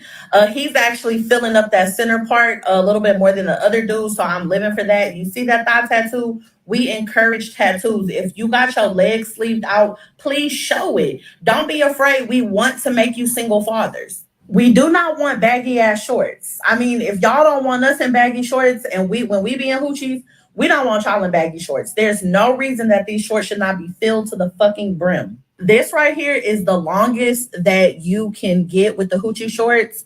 There's a minimum of 3 inches of thigh meat that we need to see, or go back inside. Okay, fellas, it's officially hot as the devil's cootie cat out here. So Wait a minute. She said there's a minimum of 3 inches of thigh meat. A thigh meat, yeah. Okay. Now I'm having a real major problem because see, here we go again. Heterosexuals trying to usurp some shit that we gay children been doing forever and a day. That we done got criticized about. We done got, like I said, we done been fighting and shit. Bruh, Okay. hey, look, hey. You got this straight from the big guy. I'm gonna let y'all have that, bro. I'm good. That's all y'all. You stupid. That's all y'all. You ain't got to worry about me messing with that. You know what I'm saying? I'm good. You got it. I'm gonna respect the boundaries. You know what I'm saying? Y'all go ahead and handle it. Listen. Ladies, where y'all at? Come talk to me, sisters. Come on, my sisters. Where we at? Because bitches, when we was doing all this shit, y'all was quick to call us all kinds of fags and shit, honey. Okay. Y'all were quick to call us names. Y'all were quick to sit down there and say, oh, that don't make no damn sense. Your leg's prettier than mine. And they got mad. Okay? Oh, look at your calf muscles. Oh. Why is it that boys got to have calves like that, honey? I had somebody tell me that. I work too hard on mine, and mine don't never come out like that. And you just get those natural. I said, yeah, that's from God. I can't help that. Well, Cupcake volunteered to not be bothered with the booty shorts. Right, I call it right. Booty short. They talking about hoochie daddy. They booties. I wish a nigga would walk out the house. Come on, we finna go somewhere. You gonna get slapped out. Come on, you ain't And they gonna show up. He gonna show up with his drawstring polo draws on. Drawstring polo draws on. If you don't quit motherfucking playing,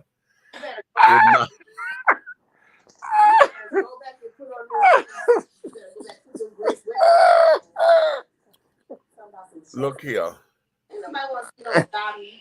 You can see Dobby with basketball shorts on. We've been sitting up here, and like I said, I've been talked about, I'd have been teased. You know, I done had short shorts, I done had coochie cutters on. Okay. Bruh, let me tell you something. Just a couple of weeks ago, I bought myself a pair of shorts that I hadn't even wore yet. I was gonna wear them to the trip or whatever, right? Right. You best believe the motherfuckers come to my knee or better. Now, see, now here's where it was for me, because I've always said this about to straight men. This is why I will wear my shorts, because that doesn't make sense. Those ain't shorts. Those are just 3/4 pants. The fuck is the damn? Those ain't shorts. So I always had a problem with that when they talk about those were men's shorts. That men's shorts had to come down to the knee. Well, shit, just wear the regular damn pants because shit, you the 3/4 of the way down. Bro, let me tell you something. They can keep that Speedo stuff. Like Cupcake say, wear them Speedos around the house.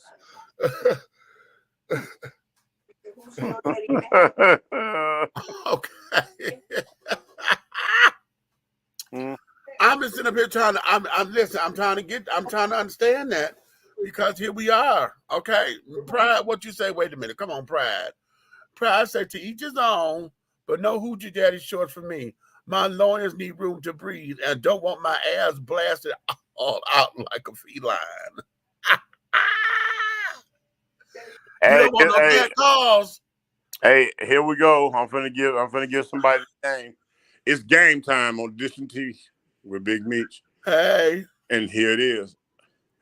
Why don't somebody start a OnlyFans and have nothing but for real pictures of Hoochie Daddy short guys? They'll send the pictures in. Oh, I'm sure.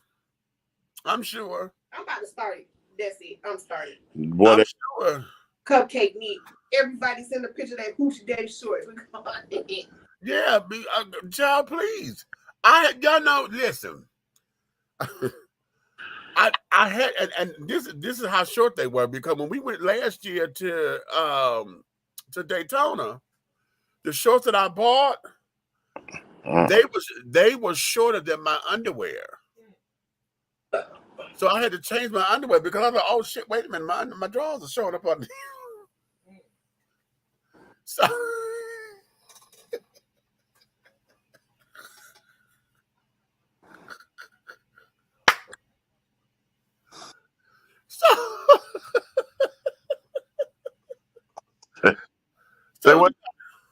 Say, wait a minute, that's not right. No. I didn't realize they were that short until I put them on because I didn't try them on at the store. I got them from BJ's. Nikki and I had went to BJ's and carried on, and I was trying to find some shorts. I said, "Oh, I need some shorts so I could do my the pink shorts that I wore." Yeah, I had to sit down there and because my underwear, they are the black underwear, the champ underwear that I buy, and because they're nylon and form fitting, I was able to hike them up so that they wouldn't show up under the shorts. Okay, but yeah, that's how short the shorts are. So I was like, no. So y'all saw me. Hell, I wear shorts all the time. Okay, but now we done made it apropos for the straight children, and you bitches are sitting up here at y'all. Yes, I said it like that. You bitches want to sit down here now and make it a thing for the straight dudes. When you talked about us, they called us all kinds of motherfucking names. I'm offended. What is it? I'll tell you why them bitches, them hoochies, them thought pockets did that, because they trying to see prints. That's what they. That's what all this about. That is what that is about. That's about the print. Listen, we started with the gray jogging pants. Now y'all know last year was gray jogging pants. That's okay. We talking about something. Yeah, gray jogging pants is definitely. Yeah. Gray joggers, honey, and I don't know why. Yes, I do. Whatever that is, because it's something, and it's got to be the heather gray. It can't be just. It ain't the light color gray. It's the heather gray. And those particular things, they do wonders for a print, though. They just do. And for those who don't wear underwear and carry on, honey, yeah, you just dangling and free balling, honey. So yeah, and ones that don't wear underwear, them shorts is probably the best thing that ever happened to them. Right. Now the whole thing of it is this. See, this is the one thing. Now let me give y'all a little bit of education, okay? Now, for those of y'all who don't normally wear shorts or whatever, okay, or don't like to wear stuff, form fitting. I won't say tight. I'll say form fitting. One of the things that you have to do is to make sure that you got enough crotch room, okay, in the pants, because sometimes when they create the pants, they don't make enough crotch room. So The boys, honey, will sit down there and get squashed. And so if you ever see men always constantly adjusting, it's because a lot of times the pants or the shorts that they're wearing don't have enough crotch room. And that goddamn seam, get to divide them nuts.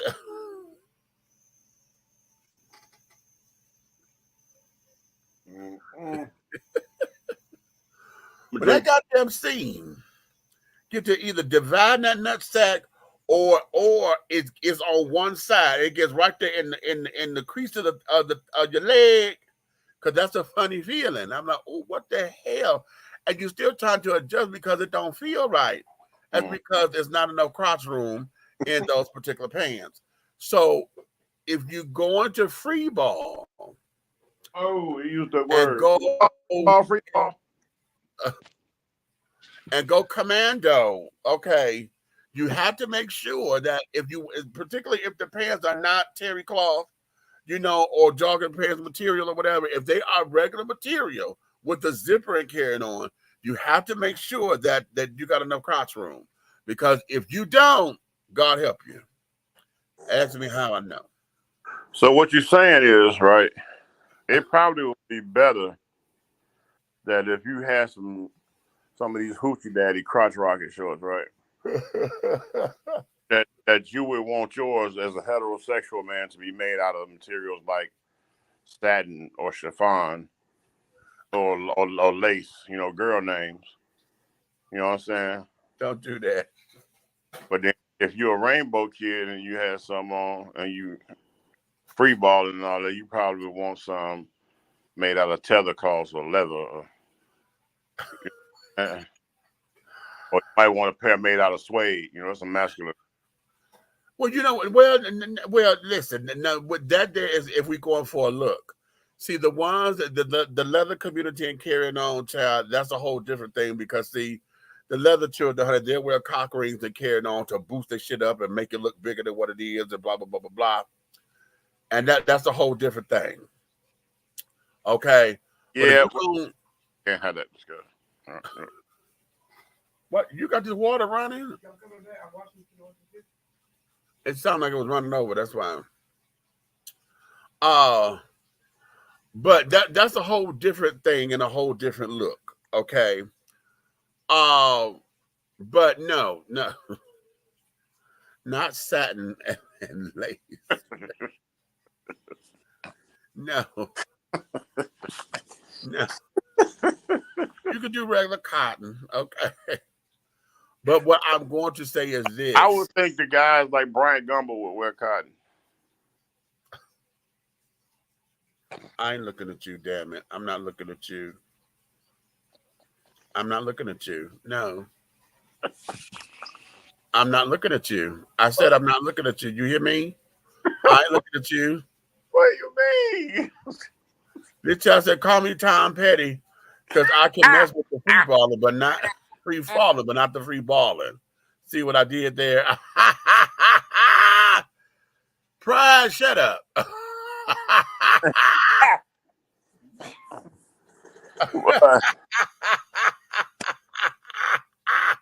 Hey, I'm gonna call you Petty, Pride. You petty. Okay, I can mess with the free falling, but not the free balling. You so stupid. Okay.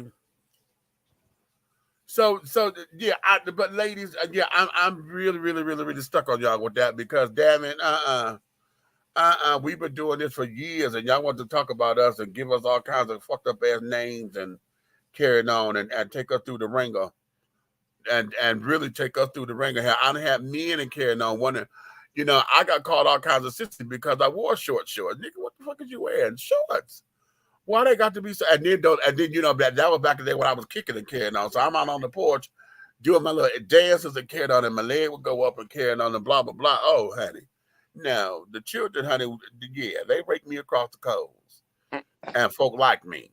Okay, now y'all done made it apropos. Y'all gonna even give it a whole new hoochie daddy. The fuck? All right, well, I'm gonna have the doggone. I'm gonna get you some hoochie daddy shorts, Mish. You know how I have plenty. No, I'm gonna get you some of the new ones. Wait, he say some of them new ones. You stupid. You say, you stupid, and you stupid again. Okay. Go get you some of them HOOCHIEs with the G's on the front.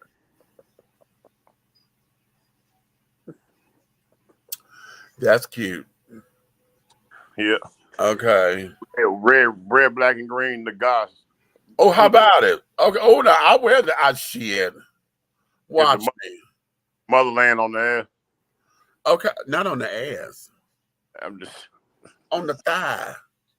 Well, no, ain't no thigh. Ain't no thigh. No, these are Hoochie Daddy shorts. Yeah, well, you put it right there. Yeah, right on the three. Right, yeah. Ah, no. What? Oh, is that Winnie the Pooh? Yeah, they got Hoochie Daddy songs. They got Hoochie Daddy songs. Ooh.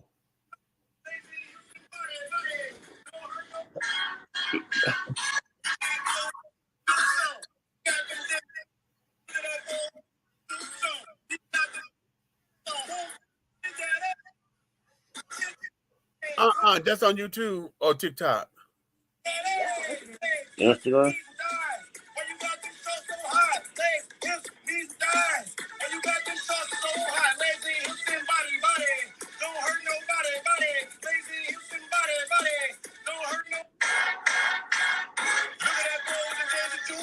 The boy with them Daisy. With the Daisy Dukes, all right. That's what, okay.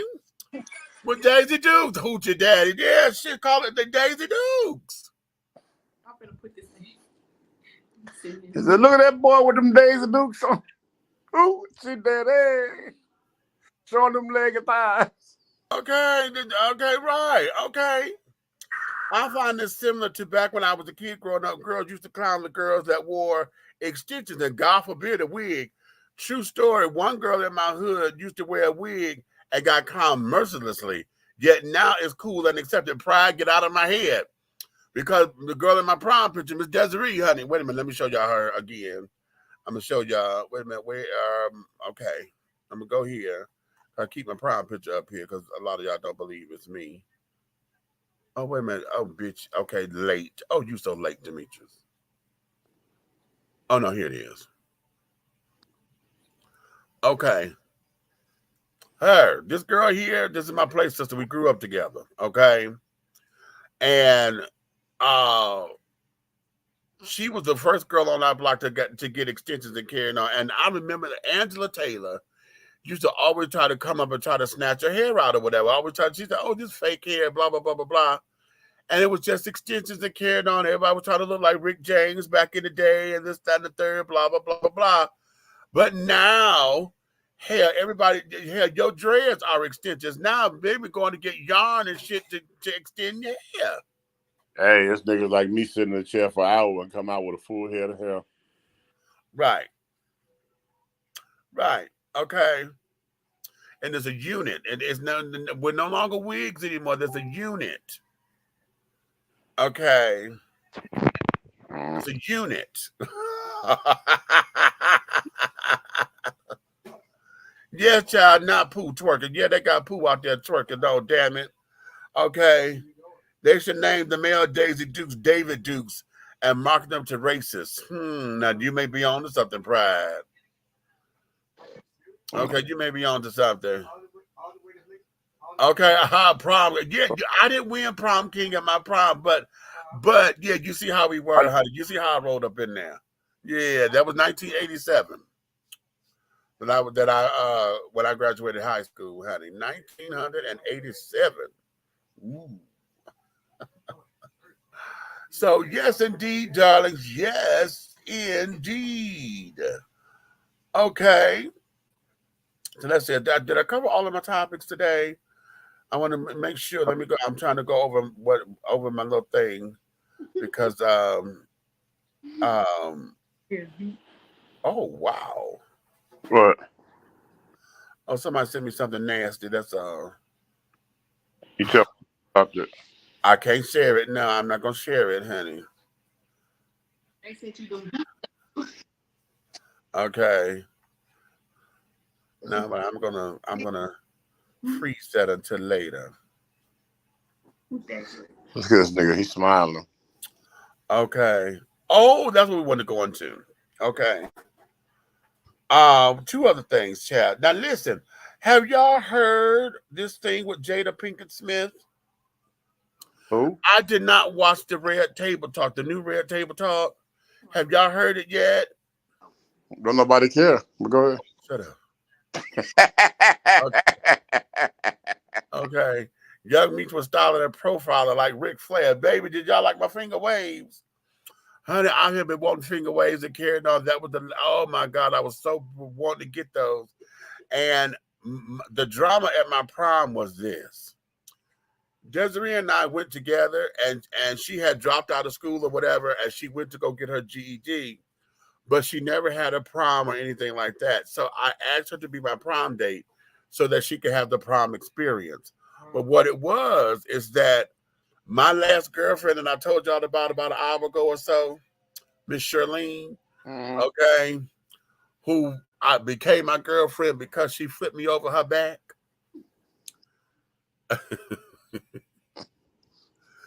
Is her stepsister. Neanderthal love.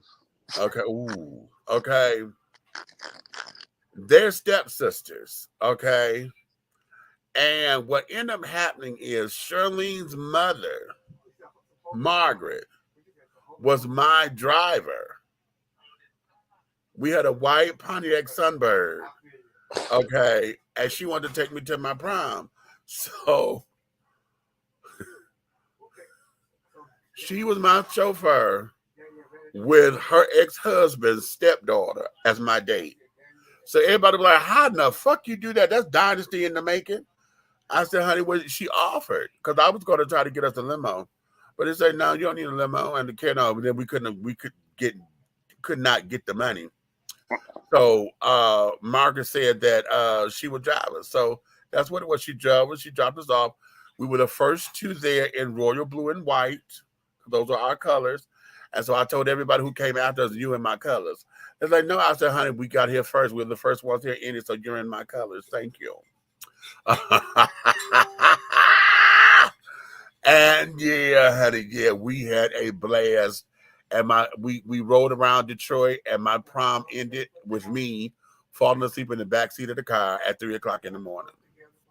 And Margaret brought us home. Yeah. Okay.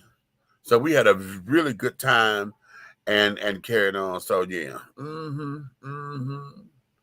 You're right, Red. I don't care much for a Red Table Talk. Okay.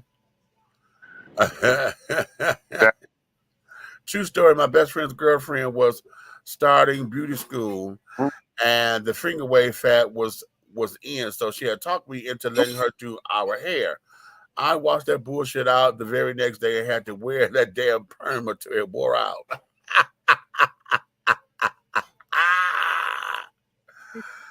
Meech was gang banging them fools over them colors in Detroit at that. You motherfucking right. I sure as hell was. Because it was like 4 other people that came in with royal blue and white. I said no. And one guy, he flipped it. He had the royal blue jacket with everything else white with the royal blue tie.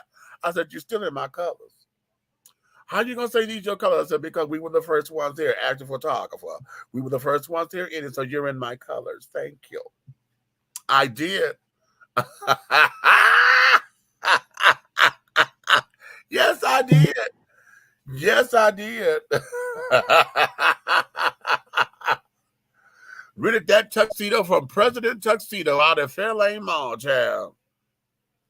I had my own shoes, though. I didn't want their shoes. But we had my own shoes and Desiree gown, honey. What? Well, I can't hear you. Your sound is out. Can you hear me now? Your lips moving. What happened? I don't know what happened, but your lips just moving. You can't hear me? No. That's weird. Wow. You told me up like, what's that you read? Ha, okay, right. Okay, nigga, what? Exactly.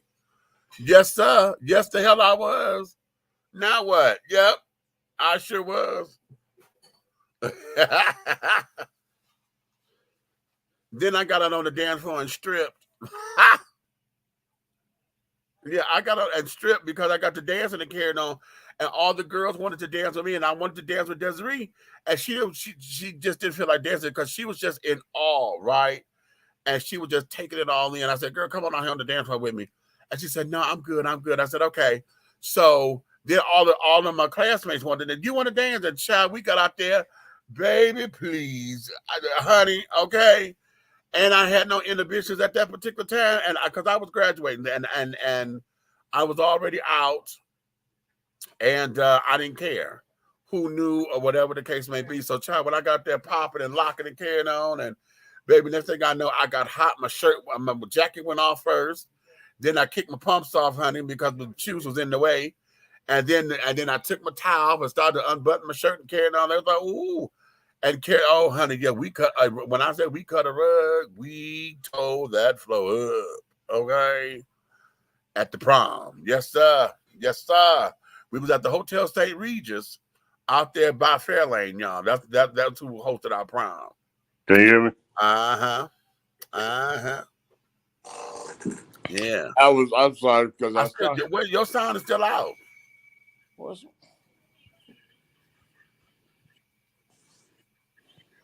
Tell me they fucking with you. Yeah. Tell me they fucking with you. Okay. Take. And my microphone picking up. Huh? No, just your lips moving. They ain't got you. Check. No. My mic is working. Lord have mercy, Jesus. Can you hear me? Wow.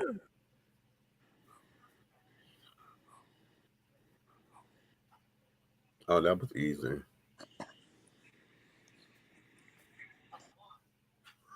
Okay, right, Princess. All day.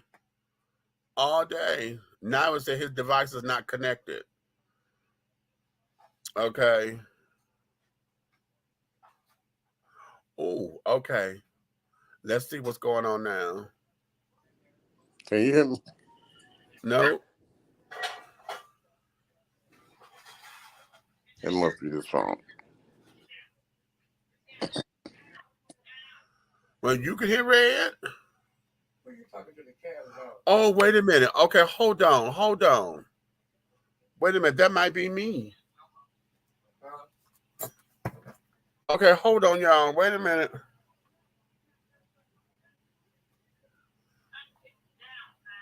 Okay, Red, say something.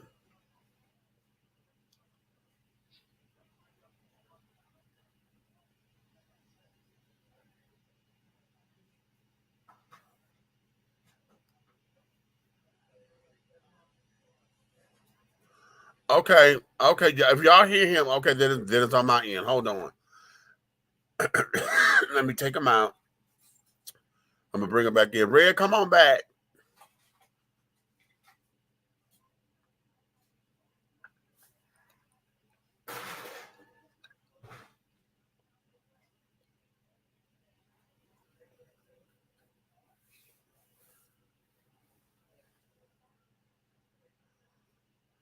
Okay.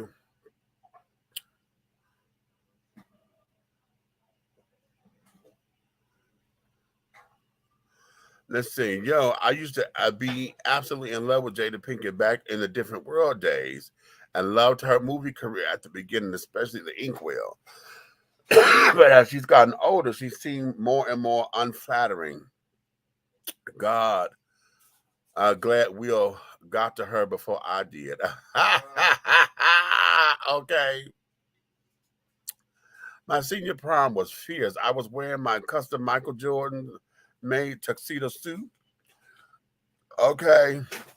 You couldn't tell me nothing. I was the queen of the prom. Come on now. What you say? He said, we can hear Red. Okay, yeah, I can hear him. Okay, that was okay. That was probably on me. And I found out what it was. I got it. So he got to come on back in. But yes, child. Listen, I just got I text Uncle Clifford, honey. I told him of last night's episode with that lime green that he had on. That it was absolutely the deal, honey. That motherfucking lime green, honey, was absolutely what? The motherfucking deal. Okay. The deal. Yes, God, in him. Yes, God. Okay. Yes, God. Okay. If you ready for some more coffee, this is the other key. When me and Jamie were talking. So yes, honey. Wait a minute. I'm trying to text him back, y'all. While I'm trying to get Red to come on back up in here. But wait a minute. Where is it? Where is it? I want. Oh, why is this thing doing this? Child, don't y'all hate when the phone want to have a mind of its motherfucking own? I'm trying to get it to do something. It wants to do shit on its own. Okay. So anywho, so yeah, I told him that it was the costume designer this year, honey. He said, "Thank you, means about indubitably." Okay, most indubitably. Okay. So yes, darling. Let's see what you say. Which brings up a question for y'all. What celebrity did y'all love at one time, but only to despise later in life as you got to know more about them? Get out of my head, because that was one of mine. That was one of mine, Todd Bridges. And then I started liking him again, because after he got through all his drugs and carrying on and cleaned his life up, like, oh, okay, that's cute. Let me see, who else did you that I loved in the beginning, but then got on my goddamn nerves? Hold on, girl, what the hell did you just go out here and buy? What? You just determined to just buy food to cook, and we got shit in here. That ain't what I said. My daughter, child, had this shit up in here. This girl go buy more shit to put in the damn freezer that we can't fit. Okay, tell me I'm hungry. Bitch, we got a freezer full of shit in here, but she just got to go find something to cook. Okay. Anywho. Oh, there we go. Oh, okay. There we go. There we go. That was you, wasn't it? Yeah. Yeah, when everybody said that, because everybody said, we hear him. I said, y'all hear him. I can't. And then, yeah, the speaker had went out. I had to reset everything. Okay, again, okay. The question was, what celebrity did you love at one time, but later to despise in life as you got to know more about them? Rihanna. Really? Okay. Yep. Okay. Yeah, I wanted to eat her toe jam when she first came out, and then as it got down the line, I seen that her toe jam was tainted. Oh, okay. Well, Lord have mercy. Yeah. Okay. Ty Mac, Jamie Foxx, and Billy D. Williams, really? Well, you know, I had a sour note with him when he got arrested for domestic violence, and I don't think it was as bad as they had tried to report it, but that had left a foul taste in my mouth a little bit. I was like, oh wow, but again, that goes with how we putting folks up on pedestals and shit. That's what that was. Jamie Foxx, in the beginning of Jamie Foxx's career, I think he is one that I kind of mellowed out on, because in the beginning, when he was, doing all the wandering, carrying on, and he was really, on the grind for the career. Yeah. I liked him much more than I do now, because now that he's settled down. But see, Meech, I'm going to tell you something. When it comes to fan versus celebrity, yeah, you love your celebrities when they're hungry. when they're not hungry no more, they're not giving you what they gave you to attract you. You know what? Okay, I'll give you that 100%. Yeah. Soon as they're not hungry no more, they're not giving the same thing they gave you. There are no more in living color celebrities. No. Think about it. Think about who them Wayans was on In Living Color and who they became. Oh my God. Yeah. Yeah. I think he's dead now. Yeah. Good time. So I'm just saying, it's just yeah, he just recently died. It's when you think about it. Like for instance, let's talk about Eddie Murphy in the leather suit and Eddie Murphy today. Right. Right. Okay, you feel what I'm saying? Yeah. When he was hungry, bruh, who could touch him and stand up? Right. Nobody. Right. I just think about that. I think about that a lot when you say about how to work with the celebrities like that, because a lot of them, they let themselves, like right now, I'm so mad at the doggone the New York Marilyn Monroe, Black Marilyn Monroe, which was Lil' Kim when she came out.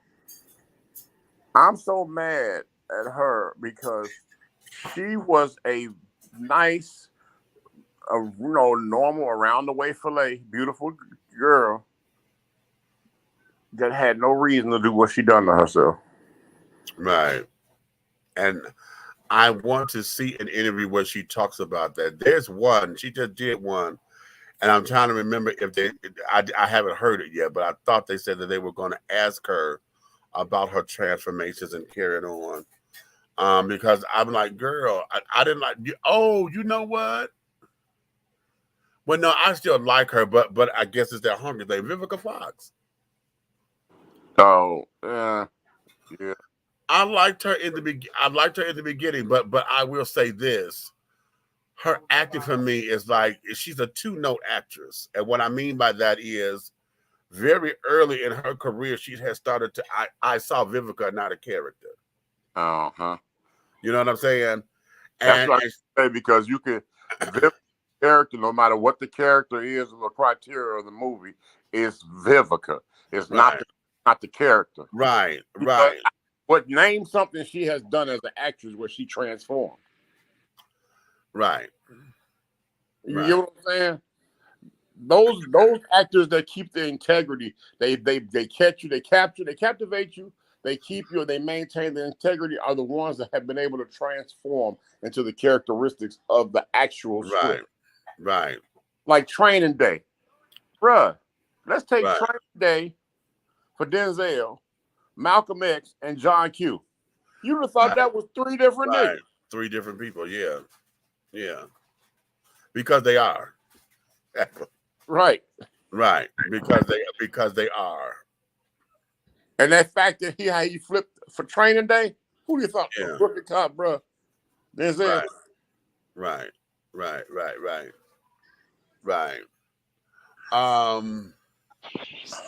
Let's see, who else? I'm trying to think along those lines. I used to jokingly blame Todd Bridges for the lack of progress for Black people in Hollywood because he was supposed to be Michael J. Fox before Michael J. Fox and never got the chance to fail because of his drug problems. You know what? You're right. You are absolutely right. It's interesting that you say that because, if anybody had it back at that time, it was between him and Alfonso Ribeiro. Now, you know what? That might be one. Now, he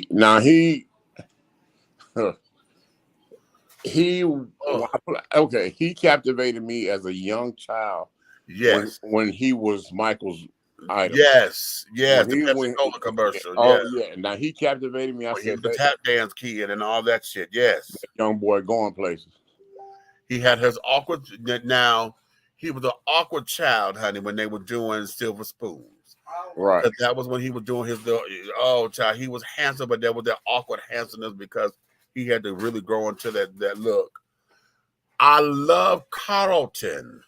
I don't know if I was into Alfonso. Right. You know what I'm saying? And then when he started getting into this shit about the black community, this, that, and open that bag a little bit more, honey, so you can put your hand in there. You can get your hand in there.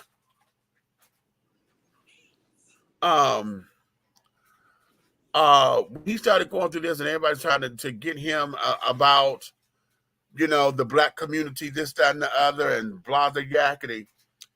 And then that clip, there's a bunch of white bitches in here. Y'all know I love me some white bitches. I fuck white bitches. Yeah. That shit, I was like, who in the fuck are you? Wayne Brady Jr. And I feel like that's who he tried to grow up to be, Wayne Brady. But yeah, interesting. Very, very, very, very interesting. You ever thought about that? But that he was trying to be Wayne Brady all the way up through that game show thing. Okay. But Billy D. Williams is still the same kind, legendary, fierce, and gentlemanly icon. Okay. LL Cool J still got it after all these years. Fine, talented, iconic. Okay, yeah. Diddy and Kane, really? Kanye. I said Kane. Lord, it's Kanye. Okay, that's interesting, Michael. Very, very interesting. Okay, very, very interesting. Playing devil's advocate. Wouldn't age and maturity play a role in, say, Eddie Murphy's content?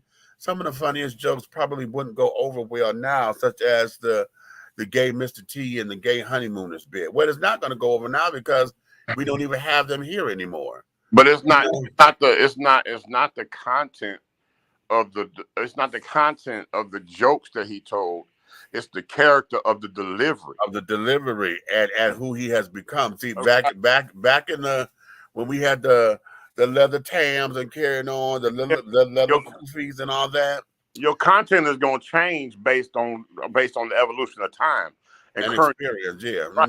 Time, experience, current events. As a comedian, your content changes, but your delivery, your punctuality, the pinpointness, and the character, and the clever way that you are able to adjust and adapt to different audiences through the geographical areas, that makes you an awesome comedian. He lost that, bro. Because he got complacent. Yeah. And then coming out of the game of stand-up, when he started focusing on being a movie star and came out of stand-up, And that's where a lot of them mess up. You got your first steak sandwich, bro. That's what you better remember. Okay, same thing here. Kanye, cool started out, not so much now. Kanye he really needs to go see a therapist. That boy needs therapy. He needs therapy. He actually needs somebody to get the demons of the succubus family out of him, because he's spiritually he's spiritually messed up. You don't understand the succubus, Sadie. Not the succubus family. Bro, the whole family. Bro, they don't age. They don't age, bro. Those are witches.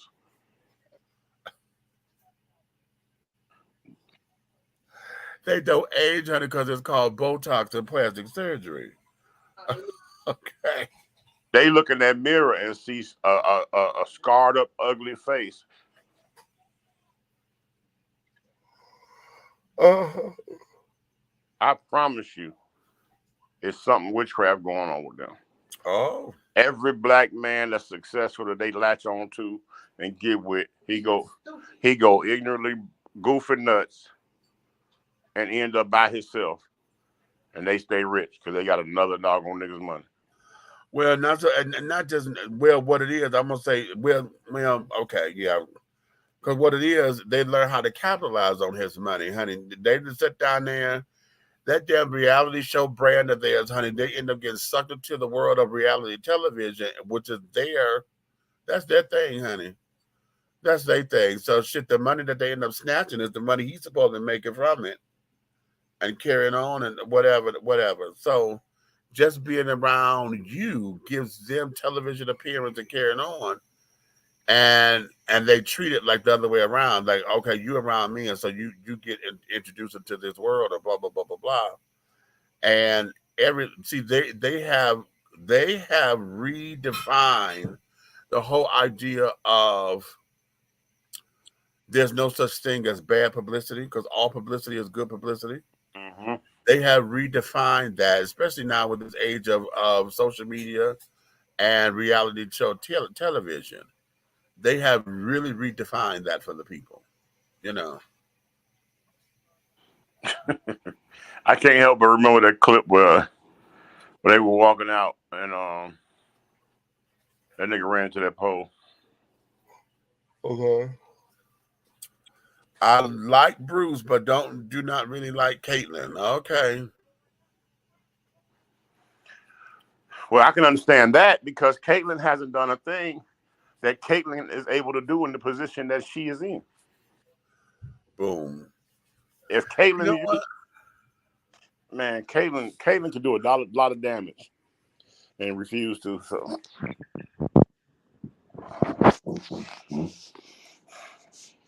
Hold on, I want to look up something. I want to see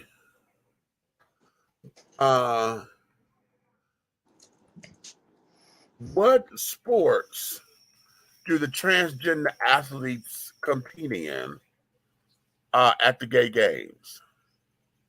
And I'm asking this because y'all know on 2020 they just did an interview with the swimmer that done got this whole thing escalated again, right?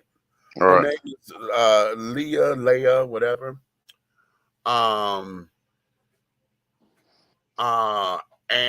yeah, Leah Thomas. Larry. And, she did a full-fledged interview and things of that nature. And I'm here. I'm stuck here. Caitlyn going public saying, "Oh, it's just not fair. It's not fair." You should be the one advocating for a transgender league, honey, because you're trans and you're fucking decathlon. Decathlon winner. Okay. Gold medalist. A gold medalist at the Olympics and carrying on. So you understand what that is. You was on the Sweeties box. Now you should be on the Sweeties box. What did I say something wrong?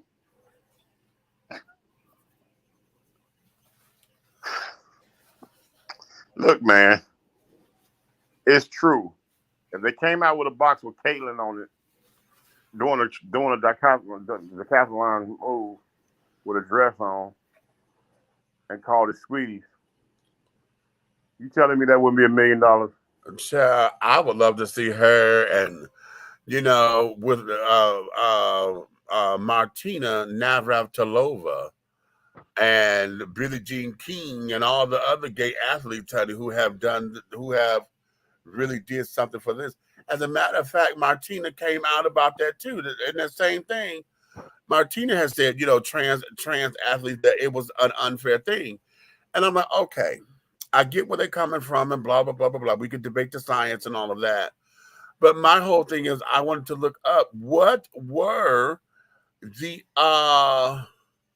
categories that are specifically for transgender children at the gay games, because this is what this is, the gay games. So I'm sure they had to have had some transgender performers. Okay. They had to. They had to.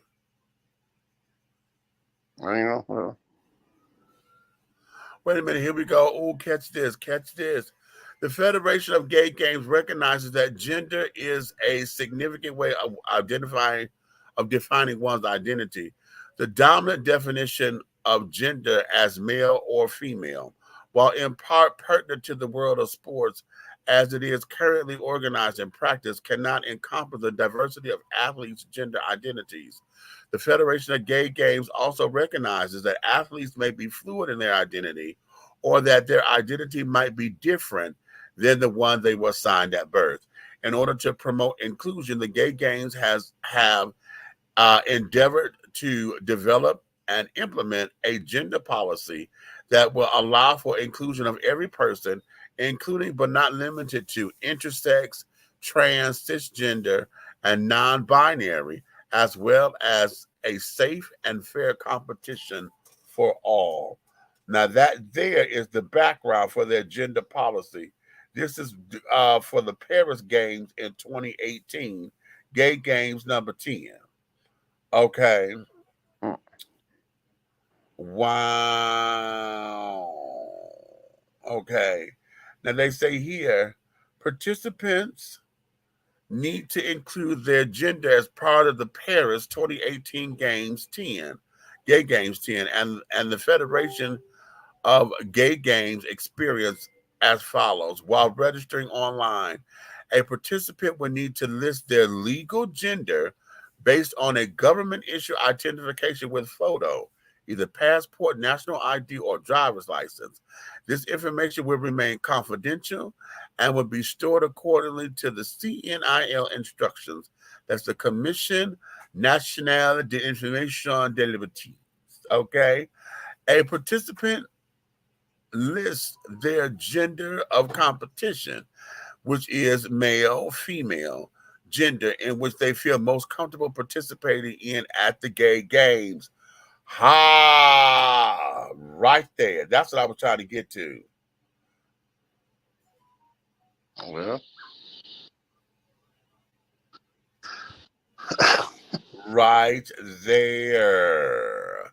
So if they went to go to the gay games, they wasn't competing as trans. They competed as either male or female. yeah. Well, Wow. And that's 2018. what do you think, Cupcake? Like transgender, like, okay. I always thought it would be separate games for them because of the integrity and the strength and all that. Uh-huh. You get what I'm saying? Uh-huh. Transgender in the Olympics, and they got their own Olympics, the gay games. And it's like, it's trying to, like, you think they would have the different competitions and stuff. I just feel like, I don't know. I mean, I see some of the people complaints, and I kind of agree with them slightly because of the masculine buildup. It's like, say, like you was a professional. Let's say you're a professional pole vault person, right? Okay, you go against Tracy, no name over here, right? Okay. That's one of them flip names. It could be a nigga or one. Right. So here comes Tracy out here, looking like Vera. I'm here to pump you up, right? Okay, so you up there, and when it's time to go, Tracy doggone hit the pole from the start line. Pow! And flip through the air right over the doggone thing like it's nothing. And land on her feet. You know, you do it, boom, you fall, you come down on the pad, and then they grade you. But you looking at the form of that person, and the only reason being because it was born a man. Uh-huh. What problems would you have with that? Well, here is where this is. And I say this constantly because they've been trying to say that they want to put this on where the laws are saying we can't discriminate against nobody based on gender, blah, blah, blah, blah, blah. And my thing is this. If they come in and you created these guidelines and said that they met the guidelines to be entered into this particular category, then that means someone along here said yes. The females who said yes that they would compete, if they said yes because they thought they could handle it, then honey, then what are we here for? The ones who said no probably did. They needed to have rallied louder because they probably didn't have enough votes to shut that down. They could have shut that down to where that person was not there to compete. Okay, as long as we got folks that say, yeah, I can handle this, then I'm going to take it on. Because again, every time we talk about the sports, we never talk about the trans man that won in boxing.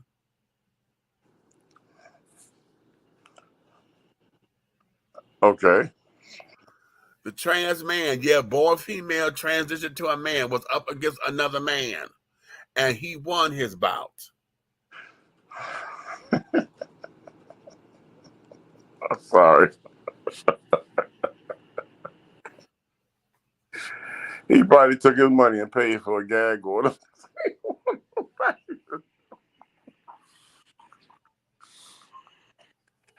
He didn't want nobody to know. Okay. Yeah. So, yeah. He probably got one of them old school uncles. He said, you let that speak over. I politely beg to differ about Eddie Murphy falling off on the stand-up thing because he dropped out of the race like in 1990, and we only have his movies to judge him off of. Well, he didn't do the circuit because he started taking and going into more movies, and a lot of that in the movies, besides what he wrote, because he wrote Harlem Nights, this whole thing with Dolomite. He was part writer on that. Some of the other things where he was able to give creative freedom, we see what his comedy was. That wasn't all just sketch comedy, honey. That was him in the creative process. My problem is this. Okay, let me tell you my problem. All right. Mm-hmm. And he's not the only comedian I got the problem with. That's another one. I just don't feel like over time, right? And, keep talking. Let me go get something to drink. I don't feel like over time, historically, that you have a kings of comedy, and Eddie Murphy and Martin Lawrence are not one of them. Mm. That don't even sound right to me. Okay. If they not kings of comedy, then what were they? Okay. You know what I'm saying? You got to remember the stage that the Kings of Comedy tour held.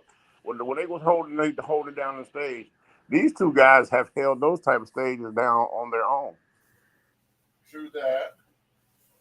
So that's why I feel like they bowed down versus standing up. You know what I'm saying? Okay. And that just kind of upset me. You know what I'm saying? I don't like no quitter. I don't do the quitter thing. I don't like that. I don't like that at all. That right there gets under my skin. So, and I just feel like, yeah, you might have doggone went and done great things with movies and comedy skits and shows and all that. I get that.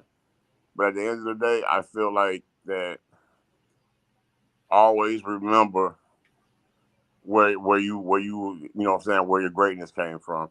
It was scripted, skitted comedy or stand-up comedy. Always remember where you came from. Before you became anybody, you was in the little, all jokes aside and the little nightclubs and stuff, get paid, chicken wings and a shot of liquor. You know what I'm saying? Okay. Those things right there should bring a humbling spirit over you. That is, every now and then, no matter how many movies you've done, come back and do a stand-up. Right. Okay. Did I get rid of it? I hope I did. I'm gonna play this for you because you wasn't here yesterday. I'm gonna play this clip especially for you because on yesterday's show we got to talking about the whole shooting and carrying on, but we were talking about the grooming and how to get these kids. Okay, how to get these damn kids. What is it that we need to do? Check this out. What do you want to be when you grow up? A murderer because I like killing. My brain tells me if I like killing or not. I like killing because when I first watched my grown-up killing show, myself started to like killing, and then my brain started to like tell me what to do with killing it. So I like. It's skipping just on the first word. It's skipping? Don't worry about it. I saw it 30 times, and that's just ignorant as hell.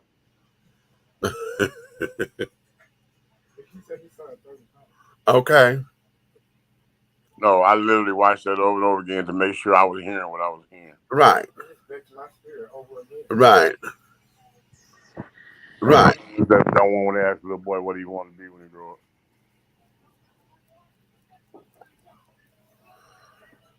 Right. Except for that they interviewed him. They don't want to kill her. But everybody else, Except for teachers and his family. Yep. And that there. And I would have put little Michael Myers in a straitjacket immediately after the interview. I said that yesterday. That's the problem. Everybody gonna go see what the problem is. Them straight came out and told y'all he's gonna murk a whole bunch of people. Y'all just gonna ignore it because he just told y'all what he's gonna do. I don't play with these children. That's just I don't play with these children. You said you're gonna kill somebody, you need to be in somebody. That's why when they demeanor change, their vocals change. If you get an attitude or something, your voice go up an octave when you're talking to me.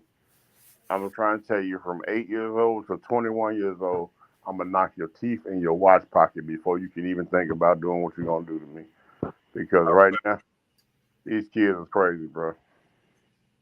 These guys, it is certified crazy.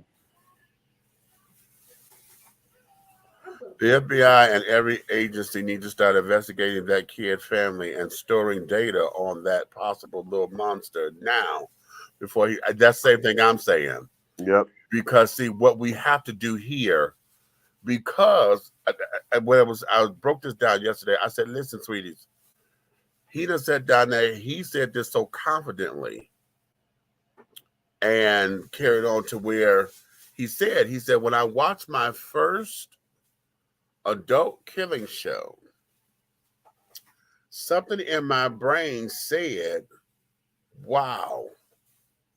And my brain started telling me to do things. Okay. And so now he wants to be a murderer. That he didn't say a killer. He said, I want to be a murderer. Mm-hmm. Very calmly. And he's so matter of fact about that too. And that's fucking ridiculous. And so I pride him the same way. I wonder what the follow-up to this is with this young man. Because for this to hit viral, I know your parents have gotten to this by now. Whoever your teachers got to this by now. Who in the hell are you? And what are they doing now? Because see, whatever the programming is, we could say bad seed all day. We could say whatever. But see, this would be the type of person who has no filter, no qualms or anything. Honey, he'll be the hitman in the gangster movies, or not the gangster movie, but with the organized crime. He'll be the one, because what it is, if you groom him right, and I'm saying groom him right because this would be the one like we see in the movies all the time. You know, they have no problem killing nobody because they enjoy it. Okay, this is what they enjoy doing. This is a hobby for them. It's kind of, it's the whole thing of what this means. Hold on for a second. We have no space. You can leave those in that bag and leave that bag right there. There ain't nowhere to put those yet.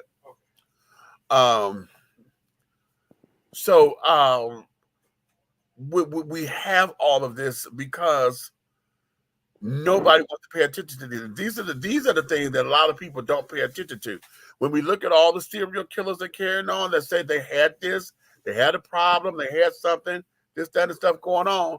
Everybody they say, oh, well, yeah, he did say they overlook this kind of shit here. They overlook it. The little boy was dead serious about the enjoyment of killing people. That's sad. His parents and his ancestors should be blamed for this generational curse on him. Wow, okay. Like that kid was groomed by the cat that was shooting and killing random people from his car. Right. Okay. So yeah. All right. Well, having said all that, I want to replay that. I don't have no opinion on that nonsense. I just don't. That stuff is self-explanatory. We live in a world where they need to take emphasis off of stuff that don't mean a thing to nobody walking and put more focus on things like this.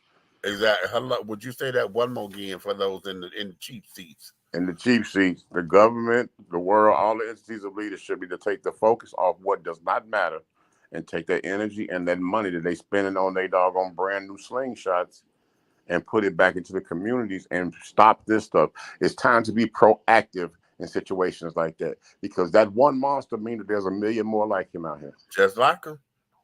Because see, here it is starting a damn community, honey, of like-minded folks. Mm-hmm. Okay.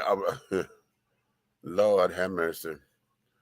Well, look here. We're going to let y'all get to y'all Saturday night, honey. Saturday night, and I ain't got nobody.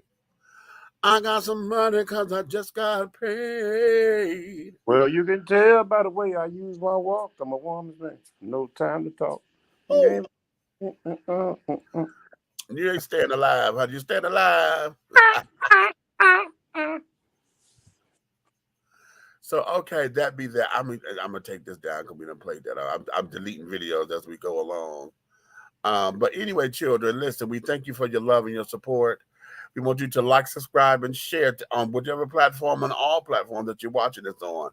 And if you love us like you do, honey, go and tell all your family and your friends and your good Judies, honey, your best guys, honey, you know, your fly motherfuckers and your crew, and then tell them to come on in to like, subscribe, and to share as well. But if you hate us or don't like something we said or in your feelings and this, that, and the other, blah, blah, blah, blah, blah. Okay, come on, Cletus, come on. It's all right, honey, because I want you to go tell all your motherfucking enemies to come and like and subscribe and to share. Okay? Are you mad? What I do want you to understand is this, honey, that any and everything that we're doing over here at Through the Hard Way, the Syndicate, darling, Dishing Tea with Big Meats, Let's Talk Without Nikki, honey, and Atlanta Hot Radio, and Passionate Riders, Car Club, and the Outreach, okay, ministries. Listen, any and everything that we're doing with all the other subsequent businesses that we have attached to these names, honey, anything that we do in any way, shape, style, form, or fashion, any and everything that we do will move forward. You can finish all of your crumpets, darling, because the tea has been dished. And you've been dishing tea, darlings, with Big Meech and the big guy ally over there. He's now Minister L.M. Hayes. Okay, and et cetera, honey. In the absence of Aunt Nikki, my darling, honey, she's getting ready to take the grandbaby to Philly in the morning. So that's why I'm trying to text her. She wants me to call her because everybody gone, so they're gonna need a ride to the airport because they don't want to leave the car. Okay. So having said all that, my darlings, honey, we thank you, and we'll see you guys again real soon, honey. Happy June month, honey. This is Black Music Month. This is Juneteenth coming up, honey. Y'all see on the 18th, we have our Autism Awareness Fundraiser coming up.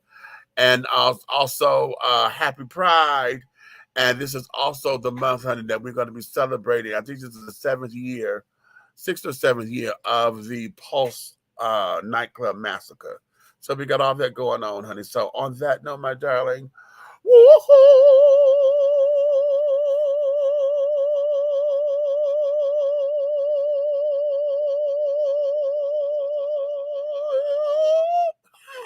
and scene, honey, scene.